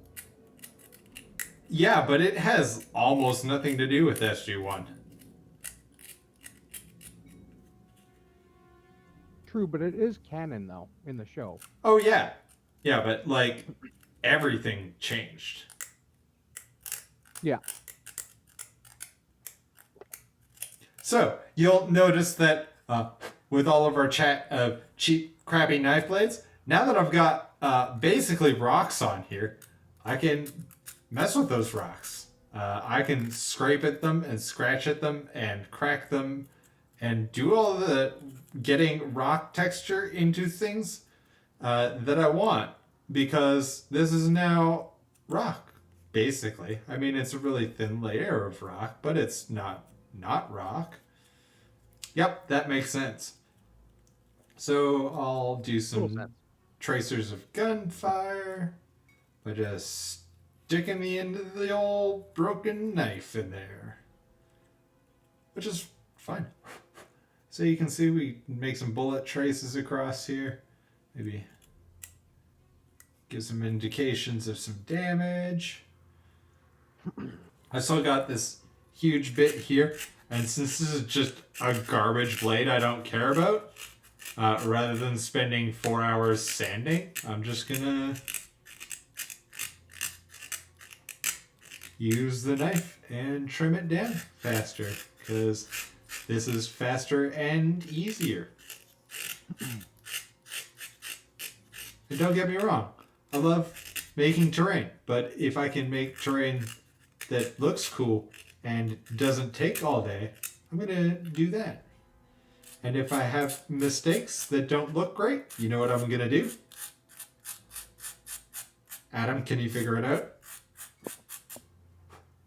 I'm gonna put more crap over top of it. Yeah. So you just replaster that area and start again. Oh, not even that. Like, I can print tiny propaganda flyers for the Emperor and throw them on there and just cover it over. Who cares? Like, I love the person that did that, or created those. They're yeah. amazing. I mean, really, it's a ruined temple. As long as we're getting the impression that those are columns of some sort, there's nothing to say that these were like grand works of the Empire. They're just ruined columns in a temple. Like, it's fine. Yeah, like the Empire's design tends to utilitarian to like hyper neo-Gothic. Oh yeah, and I mean, with any of this stuff, you shouldn't have a cooler, like you shouldn't have a cooler base than you have a mini. So like, if you find that your basing is outshining the mini you're putting on it, reevaluate that particular circumstance. Like, that just feels like the wrong decision to be made in that particular situation. So again, as you can see, I'm just making a mess, right? If I want to keep some of these jaggedy edges around, I can. Otherwise, I'm just knocking that crap around. And now we're at a point where I'm like, okay, well, it looks pretty good. Like, I'm happy with some of the shapes and forms. This is just 99% isopropyl alcohol. Do not eat it. Don't put it in your mouth. Actually, I'm just going to knock down this one more edge here. Just make that. There you go. Okay. 99% isopropyl alcohol. Just going to wet everything down briefly. Again, this is scenic cement, so it is 1 part Mod Podge matte, and 3 parts water. Drop a dish soap in there, and now that we've got the rubbing alcohol on there, I'm just going to spray this down, and this seals everything on there. And the cool news is, like, there looks like there's a lot of Mod Podge on there. This is like coat number 8. You can just keep putting it on there. Mod Podge evaporates, like a lot of the mass of Mod Podge goes away when it dries. So, and it makes for really, really solid terrain. Like, I have never had terrain bits fall off when they've been glued down this way. Adam, you've seen some of the terrain I've built. Some of it is crazy. It doesn't tend to like split up and break apart very easily. So, You know, I having played on your weird ashy Star Wars planet one, and also the Chaos Portal, your epic Chaos Portal, which I haven't actually been able to win a game on yet. It's the best. It makes it so Gene Stealers always win. Also, Korn loses on it, which doesn't make much sense since it is a giant portal to chaos, but whatever. Not gonna bite the hand that feeds me. Also lets me sometimes win against Adams. Yeah, you know. I took the 3 Custodes on a 100-point list. Because that's as many as I could take with 100 points. Yeah. Well, I think I rocked up. Was it Custodes that I beat with? No, I was thinking with the Chaos Cultists, but that's not right. The Chaos Cultists always lose. My cult ball is not a good idea. The Chaos Cultists did technically beat Korn Right. when I made the all Berserker list. Because I didn't have enough guys to hold down objectives. Yep. So I just decided, well, the only way to win is to table your army, and I was 1 turn away from tabling your army. Yeah, well, I played the game of let's have my cultists try and stand up to a bunch of you were Khorne Berserkers for that one. Yeah, I took all Khorne Berserkers. It was like Berserker Champion, 2 Juggernaut Berserkers or whatever they're called, and then the rest were just normal Juggalos? uh normal Berserkers. I can't remember what they're called. I could probably just open up Battlescribe now and look at that list. That's fine. But I believe that my entire was that Gene Stealers or was that actual Chaos Cultists? Because I've played Chaos Cultists as Alpha Legion under my Chaos Lord and Terminator armor, which was fun. We lost very, very badly. That was the list. That's normal armor. That's not Terminator armor. No, that's Chaos Lord and Terminator armor, according to... So, that is Terminator armor for Chaos. That is a Judiciar. That's just normal armor for Chaos. The Terminator armor looks similar to... I have a Chaos in regular armor, but I would have to take off my headphones to grab them. But, trust me. Terminator. I know that normally the Terminator armor has the weird hunchy back and the big stupid tusks. The Chaos Lord in Terminator armor does not. I know. Huh. I know. Okay. We're going to take a quick break here. We will be back in about, let's give us 5 minutes. No, let's give us 6 minutes. We'll be back. 6 minutes. All right. We'll see you guys in 6 minutes. Yep. Yes, Sean, to answer your question, yes.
Adam?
I cannot hear you.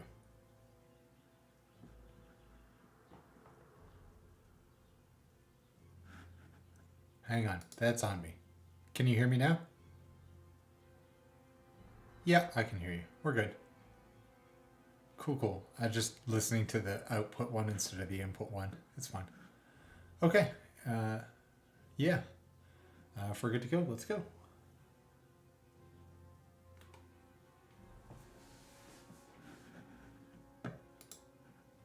All right, and we are back.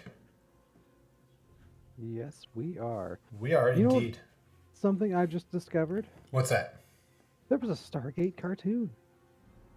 I did not know that. I guess Stargate? that follows in the long tradition of weird sci-fi cartoons after the sci-fi series. Yeah. Came out in 2002. Okay.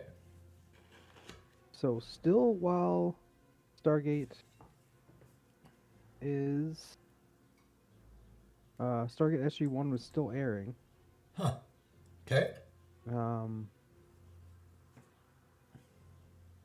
Yeah, I don't know. I will have to find. There's 2 seasons of it apparently. Huh. This is like when somebody told me the first time that there was a Starship Troopers cartoon. Can't hear Adam. Adam, keep talking. Hello, guys, can you hear me? Sean. Oh, there he is. Sean. There we go. One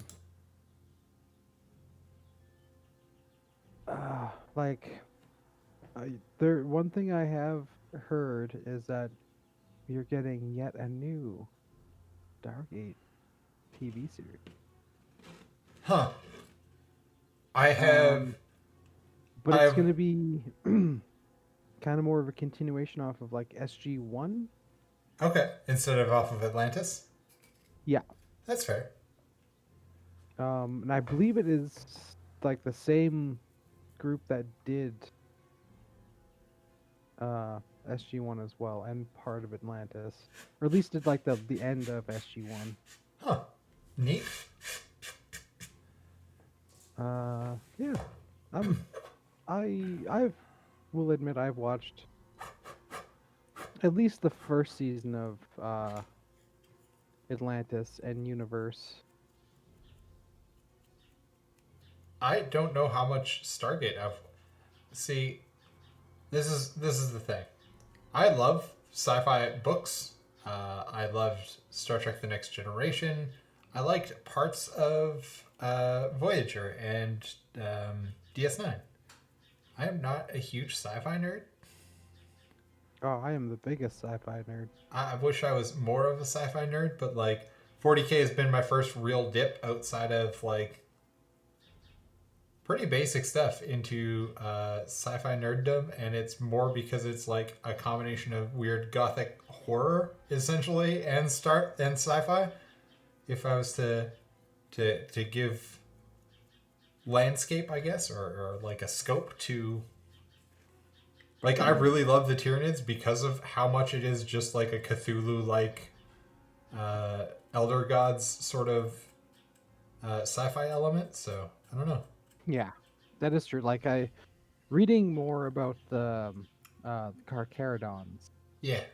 Their second book is like all about them fighting the Tyranids and like basically like doing one of their tithes. Yeah. To get like the red tithe is them getting like fresh recruits, which Yeah. tends to be they just like depopulate a prison planet, guards and all. Huh. And shut up, Sean. I am a huge sci-fi nerd. Yeah, I definitely have watched the Starship Troopers cartoon. That was what prompted me. And then I remember that Star Trek also got a cartoon after cancellation. Like the original series got the cartoon after cancellation. Yeah. Star Wars had this series of like crappy, we should never. Although I guess they did make it to Disney Plus. Not that I have Disney Plus, but they did make it onto Disney Plus with Caravan of Courage and what's Droids? Did Droids make it onto Disney Plus? Droids is on there. Yeah, Droids is on there. Yeah. I'd heard that stuff was going on there, so that's neat. I'm not gonna lie, Star Trek Droids or Star Wars Droids was probably my first introduction to Star Wars that I remember, and then I remember watching the movies afterwards. So mine was the Ewok movies and Jedi. Oh, that was Caravan of Courage, or at least that's one of the two Ewok. One of the I don't remember. I know that's one of them. I don't remember I don't know which one that is. That I believe is Jamie the first could probably one. tell us. She owns both. That is. I didn't realize you could own them. I thought that Star Wars had forgotten that those existed. I was in my 20s by the time I saw the Christmas special, and boy howdy, can I not tell you how much I wish I didn't know. I wish the Christmas special. Nope, that's not true. I do. I'm happy it exists because I'm just happy when things get made. Like that's cool, but also it's not good. It is objectively bad. Yeah, that's fair.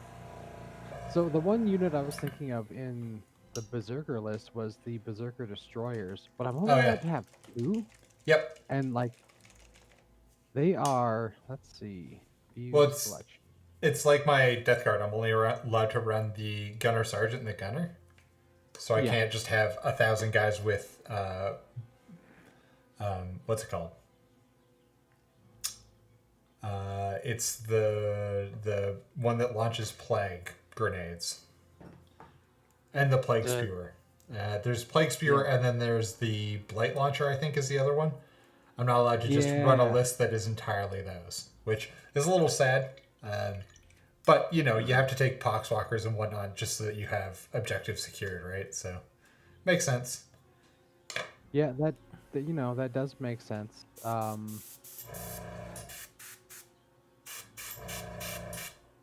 Sorry, I'm just reapplying primer to this head now that we've got some of the texture scraped off.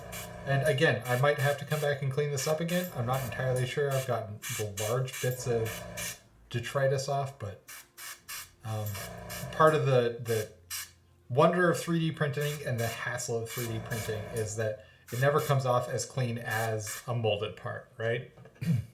Like you'll never have a 3D printed part that is as clean as something injection molded.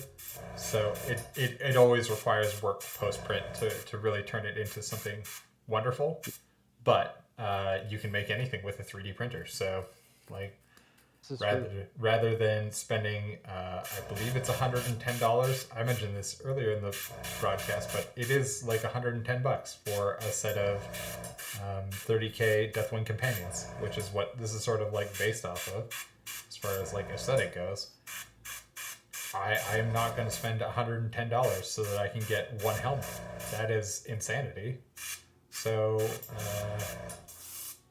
we do that thing called Heresy, where we go on the internet and take the thing that we want, and we tell everybody about it out loud on a publicly broadcast platform. I mean, yeah. Yeah, that's how you do that, right? Yeah, right now I'm just messing around in Battle Scribe with a Khorne Berserker list because it was so pointless, but it was really fun at the same time. So the Berserker champion, 2 Lightning Claws, which gives him because each time he attacks, you can make one more attack, so that his 3 attacks goes to 6 attack. Yep. And they reroll failed wound rolls. But here's the kicker: Chaos Marines all still have 1 wound. I still think that that's supposed to have changed. No, this is the updated. Yeah, I know that it, but like when they made the announcement, they were like, all Marines get 2 wounds, and they were like Chaos Marines, and they were like, yes, Chaos Marines included, and they were like even in Kill Team, and they were like even in Kill Team. So I don't know if you and I were to play. I think the points cost should probably be adjusted because it did also get adjusted on all the firstborn stuff.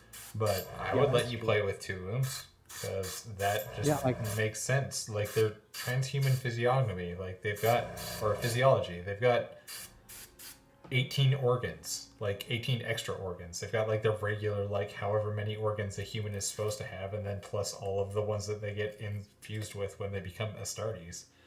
And just because they fell to chaos doesn't mean they don't have those organs anymore. Yeah, I mean, then they get, some extra stuff. Well, depending on who you are, like how you fell, you get more or cooler stuff. Khorne's like major mutation, he just makes dudes like huge. Yeah, well, I mean, stuff, and then they eventually ascend to daemonhood. He doesn't go in for like all the hey, here's your reward. What is it? I roll the dice, and you have a tentacle coming out of your butthole now. That seems. It's also where you talk. That seems unnecessary. Like if yeah, I was to... I mean, well, that is the Chaos Gods for you, though. Fair enough. Hey, I thought you could use one of these. You thought I could use a like tiny vestigial arm coming out of my neck? Yeah, like you never know. It's like it doesn't even work. Yeah, but it looks neat, doesn't it? No. Oh, well, I think it does. Hey, yeah, all praise. Was bad for 1 wound, Sean. That's very true. Dudes in Terminator armor, as fragile as Gene Stealers. They're not Gene Stealers. What's Gene? Yeah, it's Gene Stealers and Space Hulk. Yeah. But like neither Sean nor I are playing as the Space Marines, and that one could get very far. Oh, it was a really tough game. It was intentionally disastrously hard, so. Yeah. It's fun though. Like it is very fun. I kind of want to try out the new video game for it, but I've not heard any good things about it, so I've hesitated. I also never see it on sale, so. Speaking of GW video games, guess what I got when I ordered a bunch of stuff from GW for future projects / current projects? Dawn of War? No. Hired Gun? Did you get Hired Gun? No, I have 2 Steam keys that I am willing to give away for Warhammer Underworld. So, if you want to win a copy of Warhammer Underworld, either say something in chat and be Sean, or just speak up in chat. I got 2 keys here. If you want them, they're up for grabs. I've already got Warhammer Underworld, so I don't. Which one's Underworld? Underworld Online is the squad-based board game fight. So that is the one that like all of the little boxes of GW fantasy stuff, like Age of Sigmar, the little bands, like the new Soulblight Gravelords, like the new vampires and stuff. That is all. Yeah, that's all Underworld. So there is an online game for it called Underworld Online. I already own Underworld Online. I do know that. So if you want it, speak up. There's one game that I was too late on for Old Hammer, which was their Warhammer Cities of Mortarheim, or Mordheim. Mordheim. Mordheim Online, and like it looked so cool. Like I really wanted to make a character for each race just to see like just the like progression of like how they did it. And I guess like somewhere somehow there's like still like a fan server of it going, but Oh, there's still people who play a ton of like the board game well, not board game, the tabletop game Mordheim. So it wouldn't Yep. surprise me if there was people out there playing Mordheim in other ways. I mean, I was just introduced to how many people play online Blood Bowl this weekend, and it is more than I thought. Definitely more than I thought. I lost badly in all 4 of my matches this weekend, but I learned lots, which is really what's important to me early in playing a video game. So thank you to the 4 people who beat me thoroughly. Smash me the like button. yes. Hint, hint. Everybody go and hit like if you could. That would be super. Even if you don't like us, still hit like so that other people who might like us more can find us. Because that's how YouTube works. You know what, Steve? I'm going to call this one a little bit early tonight. Mm-hmm. Time. Oh, 4 hits on 2+. nice. Okay. Give me 1 second here. Let's I swap think it. last time we did it a little bit too close to the end, so. Oh, all right. Give me 1 second here. We are blacked out. I apologize to everybody who's watching. I'm panicking. Still panicking. Still panicking. Okay. Panic is... All right, Adam, why don't you give us your hits on 2+. So, the rules of the game are... each of us goes out and finds content on the internet. So far, it's been a lot of us seeing things on Instagram that we've been putting up, but we can choose anything off the internet that we think the majority of people will like, hence the hits on 2+. Vote for your favorite down in the comments or in chat right now. We'll keep this up until next week, and then we'll announce a winner. Last week's winner was Adam. You won it with your Hazard Stripey boy from last week, so that's cool. With the Obliterator from Iron Warriors. Yeah. Yeah. What have we got this week from you? This week it's another Space Marine, but it's actually a conversion of one of the units from the Dominus box, the Eradicators, which are the first handheld melta guns that we've seen for Primaris, but they did them as a salamander, and they also there's very subtle customizations to the mini, like the fact he's using a multi-melta from the Firstborn Marines. He has 30k shoulder pads on, the lizard skin on the shoulder pads, the bone work on his chest. The helmets are also custom helmets, I'm noticing now too. And the chapter symbols obviously custom on all of them. Yeah. No, I don't think those are custom helmets. I think those might actually be the helmets that the Eradicators come with. Nope, those are definitely custom helmets. Okay. He's either modded them with just green stuff to make the little finny part at the top. But I would go and find the Eradicator helmets. But that's definitely... there's a lot of people who use those helmets for their salamanders. And they're cool. They're really cool. I think Pop Goes the Monkey might be the ones who do those helmets. But you can also just find STL files. Don't do that. Go pay Pop Goes the Monkey. They're $10 for 10 heads. It's not that big a deal. But yeah, no, that's a cool bit of kit there. I love the freehand flames that actually look like flames. Good job. That is great. Are really amazing. I like the simple bases and the way their boots are with the extra little bit. How he got hey, that's probably going to be full of dust. Yeah. Yeah, no, all the way around. Really cool blending on the multi-melta. Just the heat, heat distortion. Looks great. Yeah. You're right, that cape, the lizard skin cape. I wish we could see the backs of these because I have a feeling that they've got a little bit of detail around back that I would love to take a look at, but it's a really cool squad. He is doing a full list. He's got a fly plasma gun guy going. I don't remember what those guys are called. He's also got Necrons on there too, and his Necrons look really nice. Neat. So that is Liam Paint stuff. If you want to vote for Liam Paint stuff, just go ahead and throw it in chat.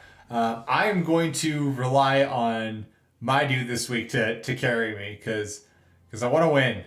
This is a big deal to me. This is the only thing I can win in a week. But I'm going with a multiple Slayer Sword winner, a multi-Golden Demon winner, and an incredibly, he's actually now the former in-house painter for Infinity, Corvus Belli. He is also the guy that proved to me that you can paint damn near anything with an airbrush if you have godlike skill. This is Angel Heraldez, and I actually found out where this model was from after I did some research. This is a Kickstarter that is going on right now. These are 75mm scale, so they're quite a bit bigger than our little Space Marine friend that we were just on. But this is a Kickstarter that is going on between two companies, Chimera and somebody else, and I can't remember who it is. But they have a Kickstarter going right now. If you look up Chimera models, it is on there right now. But yeah, this model is ridiculous. Just ridiculous. Yeah. I love Very nice. I love the texture on the inside. This is what really gets me, because I've tried to do this a couple times. Texturing the inside of untanned leather is a giant pain in the butt to really get it to be believable. But yeah, it looks really, really nice. yeah, the cape looks really rich. Angel's, as I said, he used to be the in-house painter for Corvus Belli, and he used to paint all those, like, all of the Infinity miniatures started off with an airbrush, and those things are tiny. Like, they are tiny compared to GW models tiny, and when Angel gets, like, the space to kind of do these big models, like, just little things, like texture on the knee, like, how cool is that? The one part of this model, if there was anything that I was going to slag on Angel for, and I have no right to slag on this man, because he is, as I said, godlike skill to this guy. I do not like the way this face looks. There is too much contrast between the bridge of the nose and the cheeks, and it looks like she has a nose made out of some other material than flesh, and it looks very square now. Oh, now that I've seen it, I can't not notice it immediately. Yeah, but other than that, like, not metallic metal all the way through. It is flawless. The sword, just the one that always gets me is on the third photo here. Just the bounce reflections that work between the top of the helmet, the little flange there at the back, and then the bounce light that comes back up onto the main part of the helmet is great. And even the stuff that happens around the bottom of her thigh with that other, not armor, but like decorative plate of whatever this is. Great. It's just, it's insanity. He painted most of this on live stream, or most of this, the non-metallic metal was done on YouTube. So you can go and find him on YouTube. It's just Angel Heraldez, or you can find him on Instagram at Angel_Heraldez, I'm not sure which one of those it is, and I'm sorry, Angel, that I'm pronouncing it wrong, but I really admire the work. So you can vote for Angel just by typing Angel Heraldez in chat or in the comments if you're watching this before next Thursday or before next Tuesday when we're back with more Project Never Fallen. Or you can vote for Liam Paint stuff, and that was our eradicators, our Salamander Eradicators that Adam has put up for Hits on 2+. Yeah, I really like them. I saw them and I was like, oh, I have to pick that. I can't wait for Thursday though, because I think I got the hero to beat it. It's gonna be one that might be very, very tricky. All right. Well, you can, as Adam said, you can join us on Thursday. We are streaming at 5 o'clock Eastern Time, or 8 o'clock Eastern Time, 5 o'clock Pacific, 6 o'clock right here at Mountain Time. We're going to be back on Thursday. We're doing more Orkland Raiders. This is our Blood Bowl team, the first of two. This week we're going to be working on highlighting some armor bits, and then we're going to get maybe into we might get into a little bit of skin tone on those guys. We'll start working. We've got a bunch of orky skin tones. I don't like working in just a single tone for skin for any army, so it's one of those things that I'm really looking forward to it. there are lore reasons why some armies are one skin tone. I know that, for example, our salamander friends all get to be not like African American or African black, but they are like just coal black, like blue Yeah, black. they are like obsidian black, and they all have glowing red eyes. They were considered one of two monstrous legions that the Emperor purposely made. The other ones being the Space Wolves. Yeah. So just because he's sitting pretty right now, you can see there is our fallen. We will be attaching. If you head over to my Instagram, give it a like. You can see I did some of the posing earlier this weekend with the with our Judiciar, with our companion, with our. We gave him a name. Sean, do you remember what name you gave him? Because now I feel bad because I went and looked it up beforehand and I can't remember, and I just want to call him Kyle, and I know his name is not Kyle. Audiodatus or something like that? Yeah. I can go look it up. On like Google, to like, hey Google, how do you pronounce this weird name, like pseudo Latin name? Oh God, never mind Google. Stop. I'm glad that I have my headphones in right now, because otherwise the like 8 Google minis within 20 feet of me would also be trying to respond, and that would not. That would make me sad. My Google Home is like, I can touch it with my arm if I lean just a little bit forward.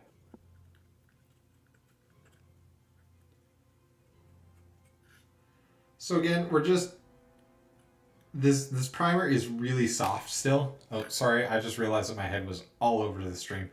This primer is still really soft at this point in time. So as we're cleaning up areas where I'm seeing either shadows I don't like and want to smooth, any of that sort of stuff, right now at this point in time, like an hour and a half after dry time, it is dry to the touch. Like I can poke at this all day and it's not gonna knock the paint off, but it isn't bonded. Like it's not hard. The paint itself still hasn't undergone the actual chemical reaction of hardening yet, so we can do things like scrape off paint fairly easily. I'm gonna go in and do a little bit of wet sand just on this knee, because this paint is still very, very soft at this point in time. You can see it takes almost no effort to pull it back off of the model. And all I saw was a weird shadow. There was some sort of occlusion in the paint, and priming is an important step. Like this is something I definitely didn't do enough of earlier on in my modeling. Making sure that you have a really smooth priming coat. It sets you up so you're not fighting your model for the rest of the paint job. Like you've got a solid place to start from, and you can really progress from there. If you start off with crud in the paint or an uneven paint job, and I would rate most rattle cans as being an uneven priming job. If you're starting from there, it just gets harder. It's not impossible, but it's definitely harder. Yeah, I've definitely stepped away from rattle cans for priming. I mean, for my Mandalorian cosplay, I need to use rattle cans because I need automotive filler primer. Yeah, and on large scale projects. So, and I would even include some of the upper ends of minis in this.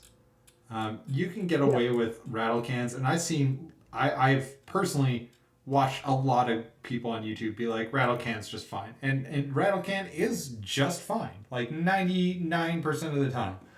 But yeah, there's nothing wrong with using a rattle can. I am trying to get to competition quality painting, and it is very hard to get there with a rattle can primer. Not saying it's impossible. Again, I'm going to get schooled by some 9-year-old who is way better at this than I am. That's fine. For me, there is no way to start off with a rattle can and end up with a product that I'm happy with at this point in my career. And maybe that's because I don't know how to use rattle cans or whatever. Fine. Cool. That's totally reasonable. But places I will use rattle cans.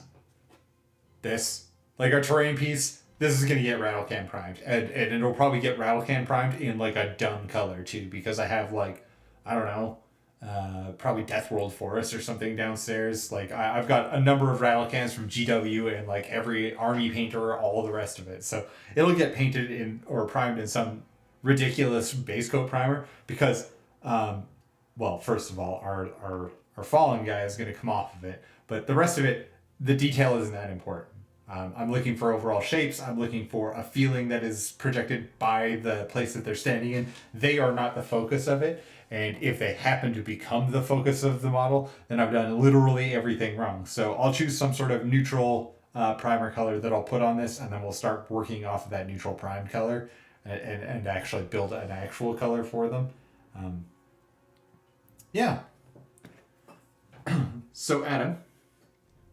Yes, Steve. I think I'm sunk, man. I think I'm sunk. On the hits on 2+. Yeah, well, and I think that GW is going to get a whole bunch more of my money here pretty quick. You know why? I'm sorry. No, why? I think I want to start an Age of Sigmar army. That's fair. Like, I am still obsessing over the slaves to darkness stuff. Mainly, I just like the one thing. Like, I still cannot find any. I've checked the UK site and the American site. I can't find the new Chaos Warriors outside of the Get Starting box. Huh. But I know I've seen them at Sentry Box. Yeah, they definitely exist. But yeah. But I'm really digging this army, especially since there's apparently just flying Chaos Undivided symbols that shoot fire. Yep. So endless spells is now a thing. I know that you haven't paid much attention to Age of Sigmar, but you know how in the old world there was, you know, your wizards and whatnot just shot off magic and whatnot. It's kind of like 40k in the Psyker round, right? Like you shoot off your magic power and then it's kind of gone at the end of the round.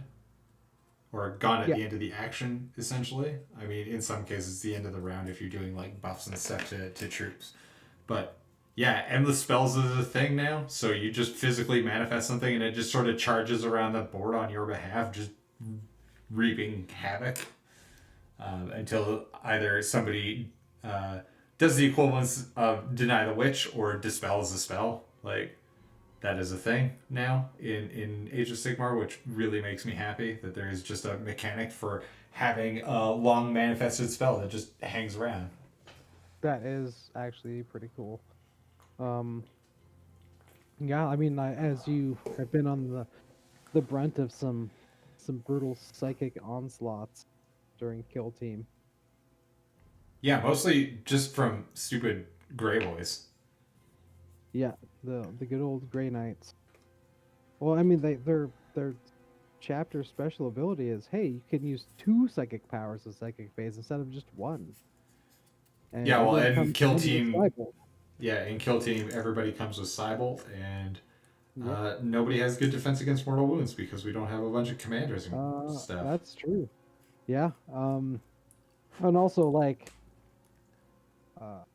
they are one of the more expensive. Like, even for a Space Marine armor, they're super points pricey.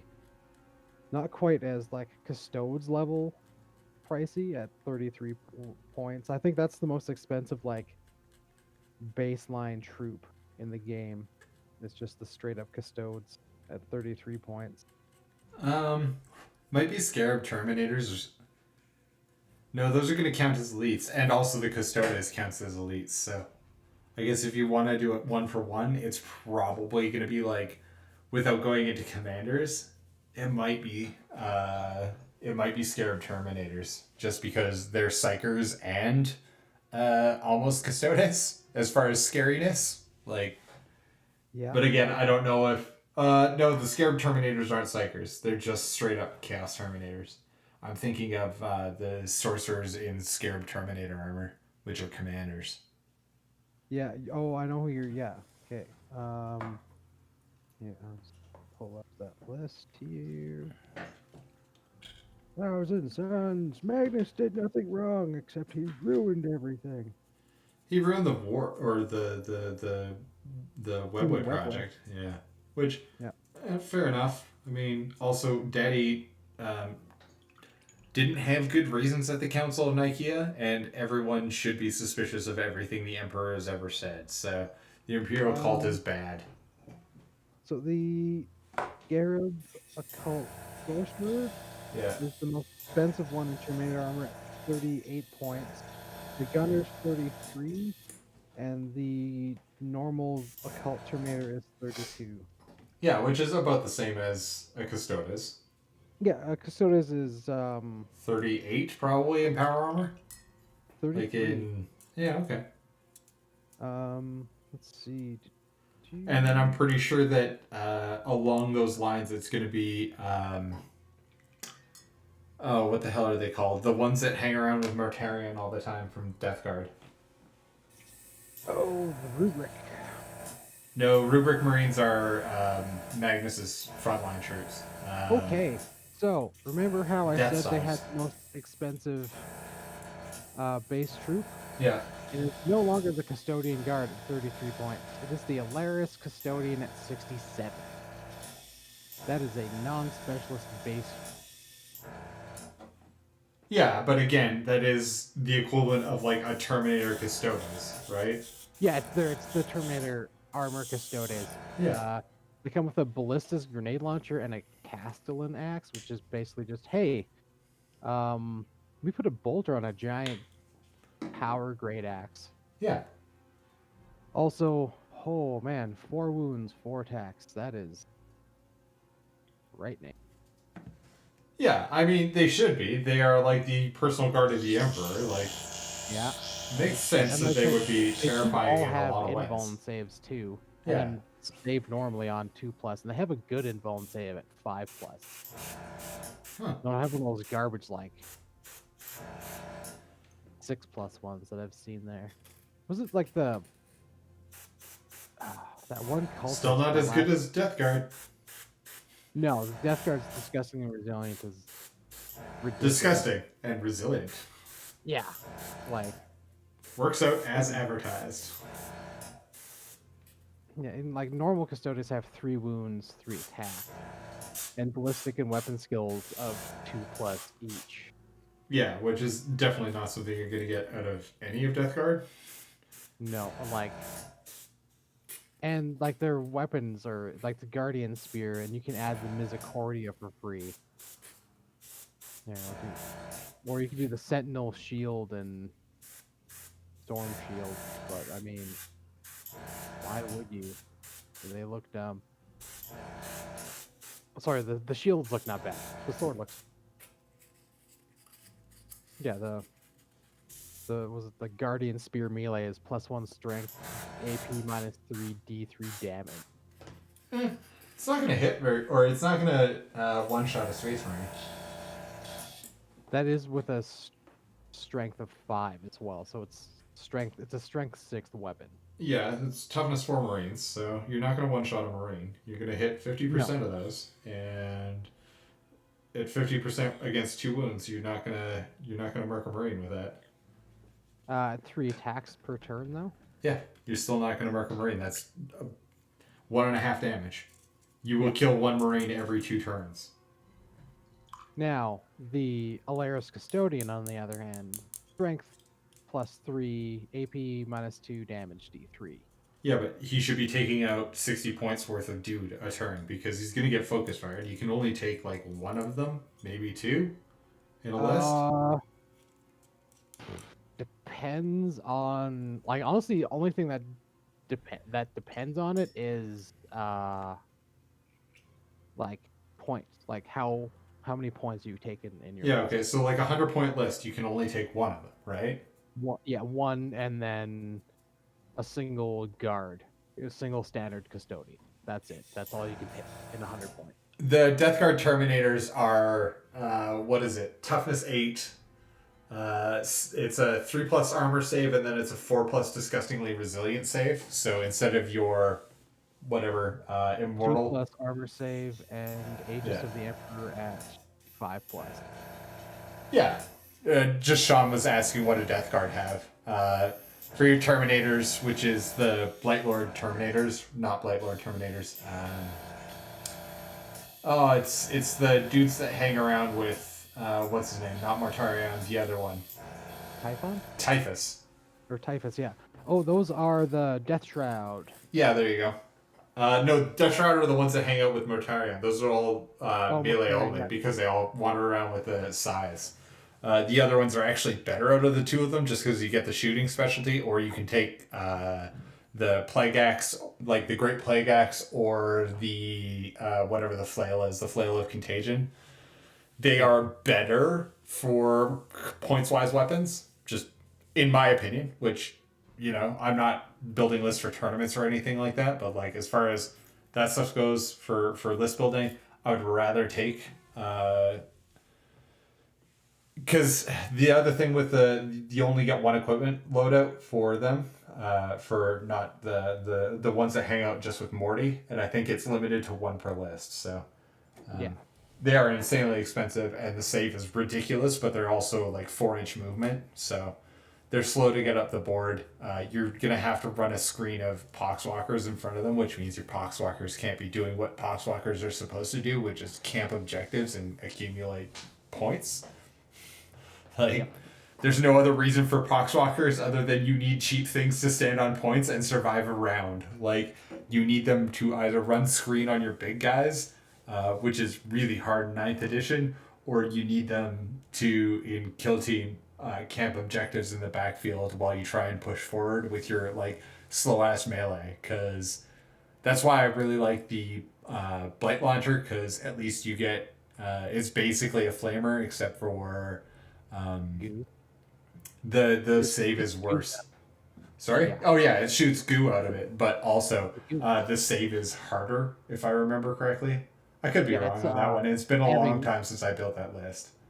Having faced that list, like it's your Death Guard list is pretty brutal to fight against. Though I haven't actually fought against them with my Grey Knights yet. It's always been one of my other lists. Yeah, because they're not a good matchup for Grey Knights. Because they all camp somewhere outside of objective, and then outside of range, and then I have to chase you down while you fucking psychic me. Adam, did I lose you? Yeah, and use Stormbolters just to wheedle you away. Yeah, I'm still exactly. here. Okay. No, I lost you briefly. It's fine. You're back. Okay. Yeah, like, so if I took a Grey Knight or a Custodes Shield Captain, Yeah. we would have to run a minimum of a 200-point game. Yeah, because you need to run 3 models. Like, minimum for kill team is 3, max is 20. Which is why my cultist bomb never works. At 3 minis, so a Shield Captain and 2 Custode Guards, that's 184 point. Yeah, but for that, you know, that is... I mean, the that Shield is Captain, 10 Poxwalkers and... Yeah. That is 10 Poxwalkers and 5 Plague Marines, or like... I don't know, that's 9 Rubric Marines and Sorcerer on Disc. Like, if I wanted to take something with some anti-psychic on it, like... Yeah, I mean, 3 models is going to get focus fired. I think that's the issue with the Custodes list. The one list that I've never actually built is I've never built a Sisters list, which... And I like the Sisters. Yeah. Like, I like the aesthetic for the Sisters. Who is it? The Most Epic Girls in the Galaxy. I really like some of their reinterpretations of the Sisters. Yeah. Yeah, like, I can understand why the Shield Captain is 118 point. He's definitely one of the longest lived, or like, one of the... Yeah, he's going to be survivable, but I don't think he's viable. 6 wounds, 5 attacks, leadership 9, everything else is the same. Yeah, okay, so you run like, against that list, my first choice would be, like, I don't know, Gretchens? Run 1,000 Gretchens, or 19 Gretchens and 1 dude, and just run them everywhere on the board. And just hide. Like, just screen guys with guys with guys, and objective secured. Like, Yeah, the problem with a custodes list is you can't do an objective-based game unless you go for the I have to kill as many dudes as I can. Like in that game we played, that was my strategy because you came at me with like 20 cultists, and I had 3 custodes. I mean, granted, the one guy you did kill like 12 dudes by himself. yeah, which is an appropriate number of, like, if you were actually fighting that battle. Yeah, That's how I would fight that battle. I'd be like, no, ball of cultists, go and swarm that dude. Like, eventually one of you will win. and that's what happened. Like you just all your cultists had crack grenades, and they were just like kamikazing into the one custodes guy that I like I took them. They were all each a squad of their own, and like the one guy was hunting your psyker, the other guy was going after your beam gun guy, and the other dude was like, "Hey, I'll just go to the middle objective." And Oh, like, you're talking about my gene stealers. no, it was chaos cultists. Yeah, my chaos cultists, I only have one other dude. Like, I literally, it's all cultists plus that dude. Oh no, it was gene stealers. It was gene stealers because Yeah, because the gene stealers are the only ones that have. I didn't drop crack grenades with them. I was dropping. mining charges. Yeah. Yeah, and it was I believe that was the battle that prompted you to start arming dudes with rock saws. Oh yeah, everyone takes rock saws because it's the only auto kill weapon in the game. Like, And they're surprisingly not very expensive. yeah, for something that can, like, if you can get your what are they called? It's not Acolyte, it's the next one up, but not Metamorphs. If you can get them into close combat, which they're not survivable, they're one wound and... Sorry? No, Aberrants is the next one up. Aberrants are the ones that are the big smashing melee guys that have, like, 2 heads and 3 arms. Neophyte? There you go. No, sorry, they are Acolytes. Neophytes are your very entry ones. So the Acolytes, if you can get them surviving, so you need to run a screen of Neophytes in front of them, but if you can get your Rock Saw actually into melee, it just deletes whatever it goes against. And it's hilarious because, like, it shouldn't be that way, but... Is it the rock saw? Or yeah, that's the rock saw, not the rock cutter. Yeah, it's the Rock Saw is the one that is a deleter. Because I think at one point in time I was running more mining lasers than I do now. I think I only run the 2 mine lasers and 2 rock saws, which is my list max for both of those. You did before you were doing mining laser, the sonic cannon, and heavy rock cutters. Yeah, I think it's the meta for my list right now is rock saws and screens. It's rock saws and some range just to keep you honest and force you to at least hide. Oh, you're thinking of it's not the rock saw that does that. It's the rock drill that does that. Right, it's the rock drill that does that. Yeah, it's the rock drill that, like, on a 2+, the model suffers a mortal wound and another d6. This time the model suffers a wound on 3+, and, like, you just keep rolling until the dude dies. Yeah, and since most things either don't have like, there's no lookout, sir. There's very few models that have the invulnerability save, with the exception of, like, characters and elites. You can just wander up to people and 2 failed rolls and then just delete whatever it is. Like, Yeah, like you can literally delete a Space Marine with, like, 20 points worth of dude, and it's hilarious. Yeah, you can, and you have. You wipe the floor with the Flesh Terrors, where that one lone cultist with a shotgun just killed so many of them. Oh yeah, my Neophyte who held the side of the board because there just happened to be, like, a squeeze point that you got trapped on. And somehow he just kept making his, like, 6+ to hit, so... Yeah, and, like, they kept just failing their saves. Yeah. Which... I guess out of, like, embarrassment that a cultist, like, outsmarted them. To be fair, I deployed my guys really bad. Yeah, it happens. I mean, that was, I think, the first time on that board, too, so...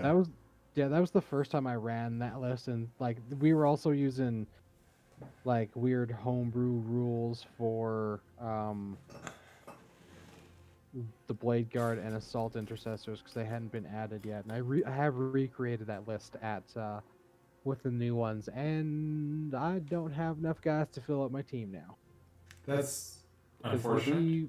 we pointed them out way more expensive than they actually are. Fair enough. I mean, I guess I could sacrifice a couple of the whatchamacallit, So the Assault Intercessors from my Indominus boss to flesh out my team. for those of you who haven't seen the mock-up, you can head to my Instagram account, just instagram.com/choiceminis, choice_minis. You can go and find me on there. You can see a couple of the mock-up photos, but this is essentially the pose that we're going to be doing. So we're going to have our Judiciar up here going this way. I've got some really good some really neat plans as far as lighting, because I do really want to make sure that the Fallen is deep in shadow and that our Judiciar is very well lit. Just trying to keep that stuff, even and looking nice, right? I am a little stumped as to what we can do tonight, because I am making a mess because I'm trying to push speed on getting this primer on. So we've got a little bit of stuff that I need to sand off tomorrow, which I want to wait. So just to show you sort of what I'm talking about. I don't know how well this is going to show up on camera. You guys can probably see, just because I can see it on my giant 4K monitor in front of me. You guys can see that there's a little bit of there's bubbles and stuff that have happened just around the joint of the armor there. There's a little bit of texture on his shoulder pad here, which I'm not super worried about this more subtle texture. I'm a little bit more worried about this more gnarly texture here in the corner. And it's just because we're trying to work through here on wet paint. And whenever you rush things, this is what happens, right? You end up including either materials. So I've gone through and picked out a couple of dog furs because I own 2 Shiba Inus. This is just life. But whenever we end up with trying to stretch or go a little faster than we should, we end up with occlusions in the paint or uneven finish on the paint. So it's just one of those things. Adam and I are probably going to mostly be just bullshitting for the rest of the talk here, because I'm afraid to push onward with painting, just knowing that it is likely that we will have more stuff show up like that. And I don't want to strip and restart, because that's how things are. It's not fun. So far, I haven't seen anybody other than Sean in chat. Sean, let me know if you want a copy of Warhammer Underworlds Online, and I'll send you the Steam code. We'll send it to you. We'll send it DM, or we'll find another way to get in contact with you through, or you can contact us if you are the second person who wants a copy. If you are watching this either after we streamed or some other time, just reach out. Say, hey, I watched your stream, found out that you guys were giving away copies of Warhammer Underworlds Online to just Steam gift cards. So if you want, just let me know. And we can make your dreams come true. Also, when we hit 100 followers, I have a $25 gift card as well as a whole bunch of stickers for the channel that I am going to give away to one of our 100 followers. If you guys want to be one of those 100 followers, we just need to get another 87 followers, I think it is. So if you guys could recommend us to your friends, tell somebody else about the stream, or just like and comment, so that if this stuff gets likes and comments, obviously YouTube's algorithm does that thing where it shows us to more people because it thinks that we're cool, and they might think we're cool too. They'd be wrong, but they might think that, so that'd be cool. Yeah, So Adam, these guys are cool. I know we talked a little bit about this late night when we're Instagram DMing each other, but I really want to do a 24-hour build an army, man. I know that here I'm being all precious about models, but I really need to get that out of my system at some point in the nearest future. Were you thinking a start collecting AOS box for that? Yeah, well, I was going to do the equivalent of, and I don't know, should I give away what I want to do on stream? Do you think that's fair, or do you want me to, should I save it? I mean, I think people would want to hear it, but that's just me. All right, well, tell you what, if even one person puts in chat that they want to hear it, then I will spill the beans. If nobody says anything, they never get to find out. they'll have to put it in the comments later, and then we'll talk about it next week. But yeah, I as the world reopens and we allow slightly less experienced people receive their 5G dose, I feel like we're getting closer and closer to actually, someday getting to hang out together again. I feel like we should just do a big long stream where we just paint an army as fast as possible. I'm not saying that we do 24 hours straight, but like in a weekend or something like that, we should just hang out, stream for a weekend. I think we could definitely do that in a weekend. Do a what? Sean, what is that? Is that your answer, Sean? Do a what? What am I doing? All right, I'll count that. So One person. yeah, that is one person. Sean is an entire person. So yeah, I want to do an Age of Sigmar army, and I'm gonna do I want to do a Cities of Sigmar army. Specifically based off of the Tempest Eye, which means I get to play with all the old silly looking models from the old world, specifically the Pistoliers, which is really the Free Guild Pistoliers, they just look dumb. So I'm not going to use those, but I am going to use the Kahardron Overlords, which is the flying steampunk dwarves that are all about the Aether, and then just a whole bunch of wizards, and also Sigmarines. Like I can use. So the cool thing about Cities of Sigmar is that they have rules built into them that are allied factions. So I can take up to 1/4 of my army can be Stormcast Eternals by unit count. Up to 1/4 of my army can be Chaos, so they can be up to 1/4 Kahardron Overlords. And then the rest of them have to be free people. So this means that I could have like Longbeards or the Dispossessed or Wood Elves. Whoa, I count. Yeah, you do, Sean. You do count, Sean. But yeah, no, it's just one of those things that I have. So I'm gonna actually combine all those armies. Obviously, that's the point of City of Sigmar, is that you get to play in those armies. But I also am buying a bunch of Adeptus Mechanicus stuff and a bunch of other dwarf stuff now that I keep looking because I'm silly. So I'm gonna have a all flying Tempest Eye Free Cities army. That's gonna be that'll do the equivalent of a start collecting box. So I'm gonna do a little bit of my hobby time to get that stuff started. But I feel like we should really start hyping up the 24-hour stream. You can. Yeah, like I'm gonna get probably the Slaves to Darkness box. Yep. Mostly because like I love the new Chaos Warrior sculpts because they're all different. Well, I mean, there are repeats, but like Yeah, but repeats in a box of 20 is going to be, different than all of them having the Slambo pose. It's a box of 10. Is it a box of 10? It's a box of 10, yeah. Is it 10 in the start collecting box, or is it 20 in the start collecting box? It's 10 in the start collecting box, Nice. and then 5 Varangard and a Lord on weird pale dragon mount thing. Weird half dragon dog? Yeah. Yeah, because everybody gets half dragon dogs in Age of Sigmar. Oh, thanks, Sean. Yeah, I'm looking forward to it. It's going to be one of those things that it is an expensive and time-consuming army because an entirely customized army is always expensive and takes a while, but I'm looking forward to it. And I also want to see the Slaves to Darkness box set, so, because if you guys can't tell by the amount that I know about Chaos in 40k, as far as like kill team boxes, I like Chaos. I like them. Yeah, like we were both saying, like, if Chaos was just better at kill team, we would use them. Like, I really want to run a Night Lords list, even though like I'd have to run them against like Gene Stealers or Chaos Cultists or Guard, maybe Tau.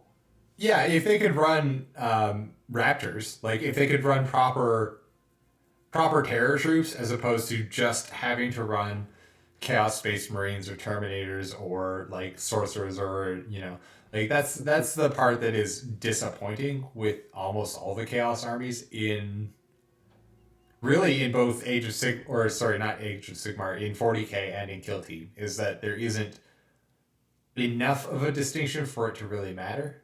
Even in 8th edition, when they put out the Chaos Space Marines Codex, it just Yeah, like doesn't feel different enough. No, and like they, Games Workshop kind of gave the little nods, like, hey, you guys get 2 wounds. Yeah, even in Kill Team, in Kill Team. It's been 2 years, and there's been no adjustment to the Kill Team rules. Aside from that, the adjustments to the Necrons and the Space Marine.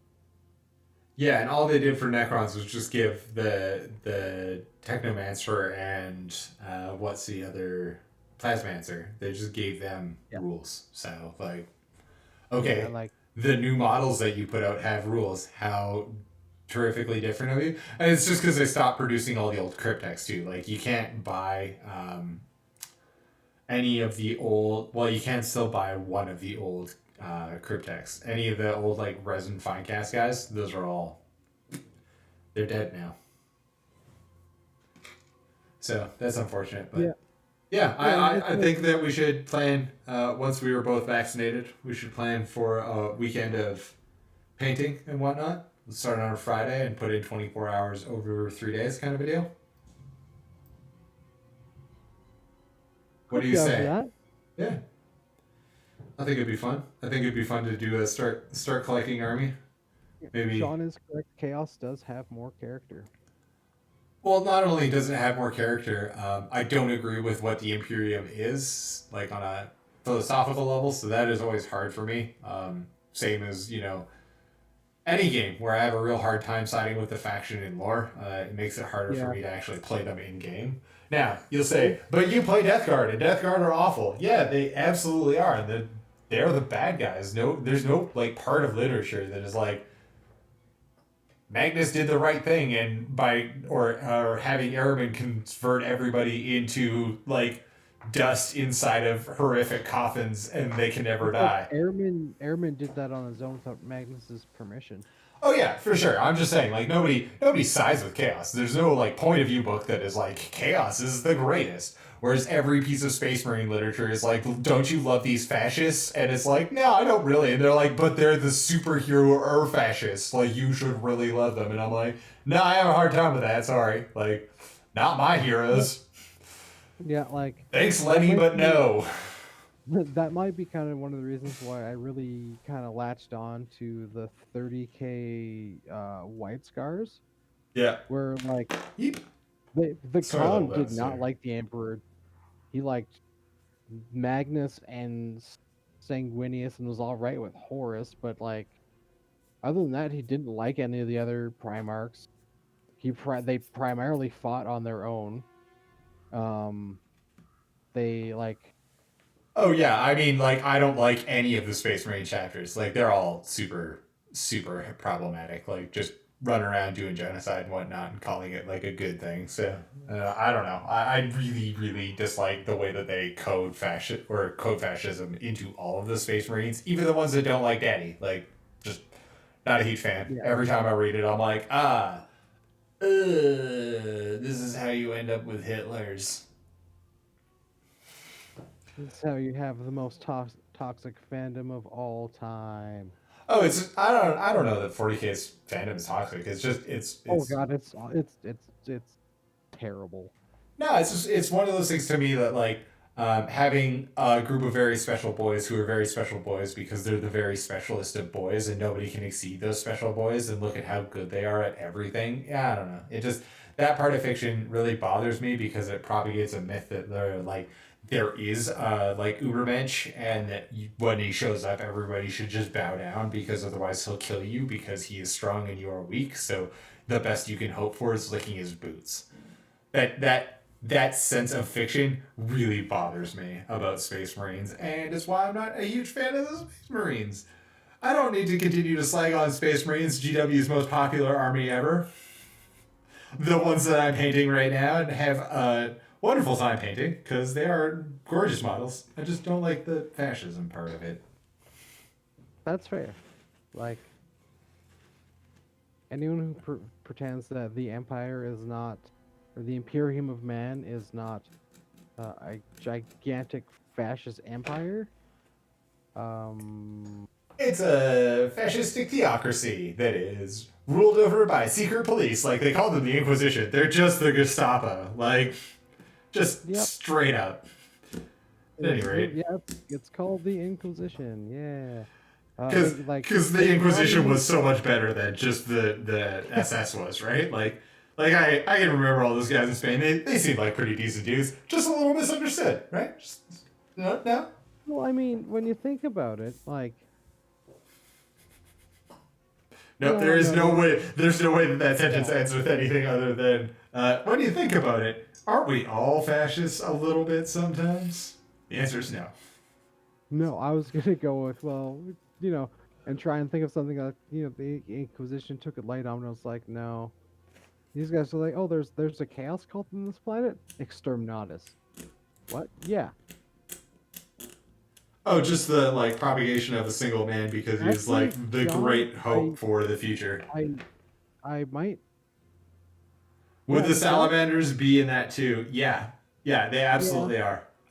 Just their belief in Vulcan is super fashy. Sorry, the idea of an Ubermensch is just so incredibly weirdly, like, the fact that, you know what, I don't need to talk more about this because it just makes my blood all angry. The salamanders might be the sole non... They are the only Space Marine chapter. You can be a nice guy and still be a fascist, though. Like true. don't confuse the two. The Inquisition are absolutely meant to be Nazis all the way through. Like, they are 100%. But the insidious part to me is still like the systems of power and how you're supposed to cheer for these, like, they're gods. Like, they are, and in a lot of cases they are great white hope. Like, it is so weird, and I don't want to buy into it. The salamanders, they're at least nice while they're doing it. Like, I haven't read a whole lot of Tau fiction, but the, like, idea of them being fish communists also not much better, because from what I remember, the ethereals are like their weird like super caste system. Just the entire 40k universe has a real problem with the idea that there are, like, strict castes to all of society and that it is somehow genetically predestined. Like, that feels really phrenology and, like, backwards science from the eugenics movement-y to me. Like, let's measure the size of this, like, Space Marine acolyte skull, and maybe he'll be the one who can take the special seed and become the Ubermensch. Like, don't like it. Not cool. Have you read any of the gory and fantasy stuff? I can't say that I have, but maybe? Like the Tarnsmen of Gore. Nope. Like G-O-R. Or Gar. I don't know. Can't say that I have. I'd heard about it and, like, seen the books, never, like, bought any of them. Huh. Last time I was at Fairs Fair, I picked up the first one, and it is, like, it's very fashy, very, like, weird. I feel like we've said the word fashy enough times that now we are definitely demonetized. YouTube's gonna be like, oh, they're trying to recruit them for the resistance. Anyway, no, keep going. Sorry, I interrupted. That was impolite. No worries. But, like, it's also very, like, male dominated, like, women have to serve men. Like, it's That's very, misogynistic. very problematic universe. Huh. And apparently from what I read about it, like, in the later books, it, like, just kind of throws all pretenses of, like, fantasy out the door, and it's just like dudes started living the, like, apparently, like, it's gotten to the point where, like, what's that one fucking fetish website? I don't remember. It's FetLife. Yeah, FetLife. Apparently on FetLife, there's now there's a fucking... Steve is very echoey. All right. Let's see if I can do something about that. Yeah, on FetLife there is a fucking a test you can take to see if you are into apparently Gorian roleplay, which is just sadomasochism essentially. Neat. And by neat, I mean that's bad. How's it now, V? And also, happy birthday, Victoria. Everybody in chat say happy birthday to V. It is her birthday today. Happy birthday, B! We will hang out on. Oh, I guess. Oh, we don't have D&D on Saturday. Dang. No, we will hang out on Sunday. Yes, and have Jackbox fun. Yeah. Okay, well, with that, you know what, guys? I think it's going to be time to close off the stream. We didn't get quite as much done as I'd hoped to tonight, but, thank you for everybody for watching, commenting, and being on with us today. I'm Steve Thomas, Choice Minis. You can follow me on your favorite social media at Choice Minis. Adam, where can people follow you?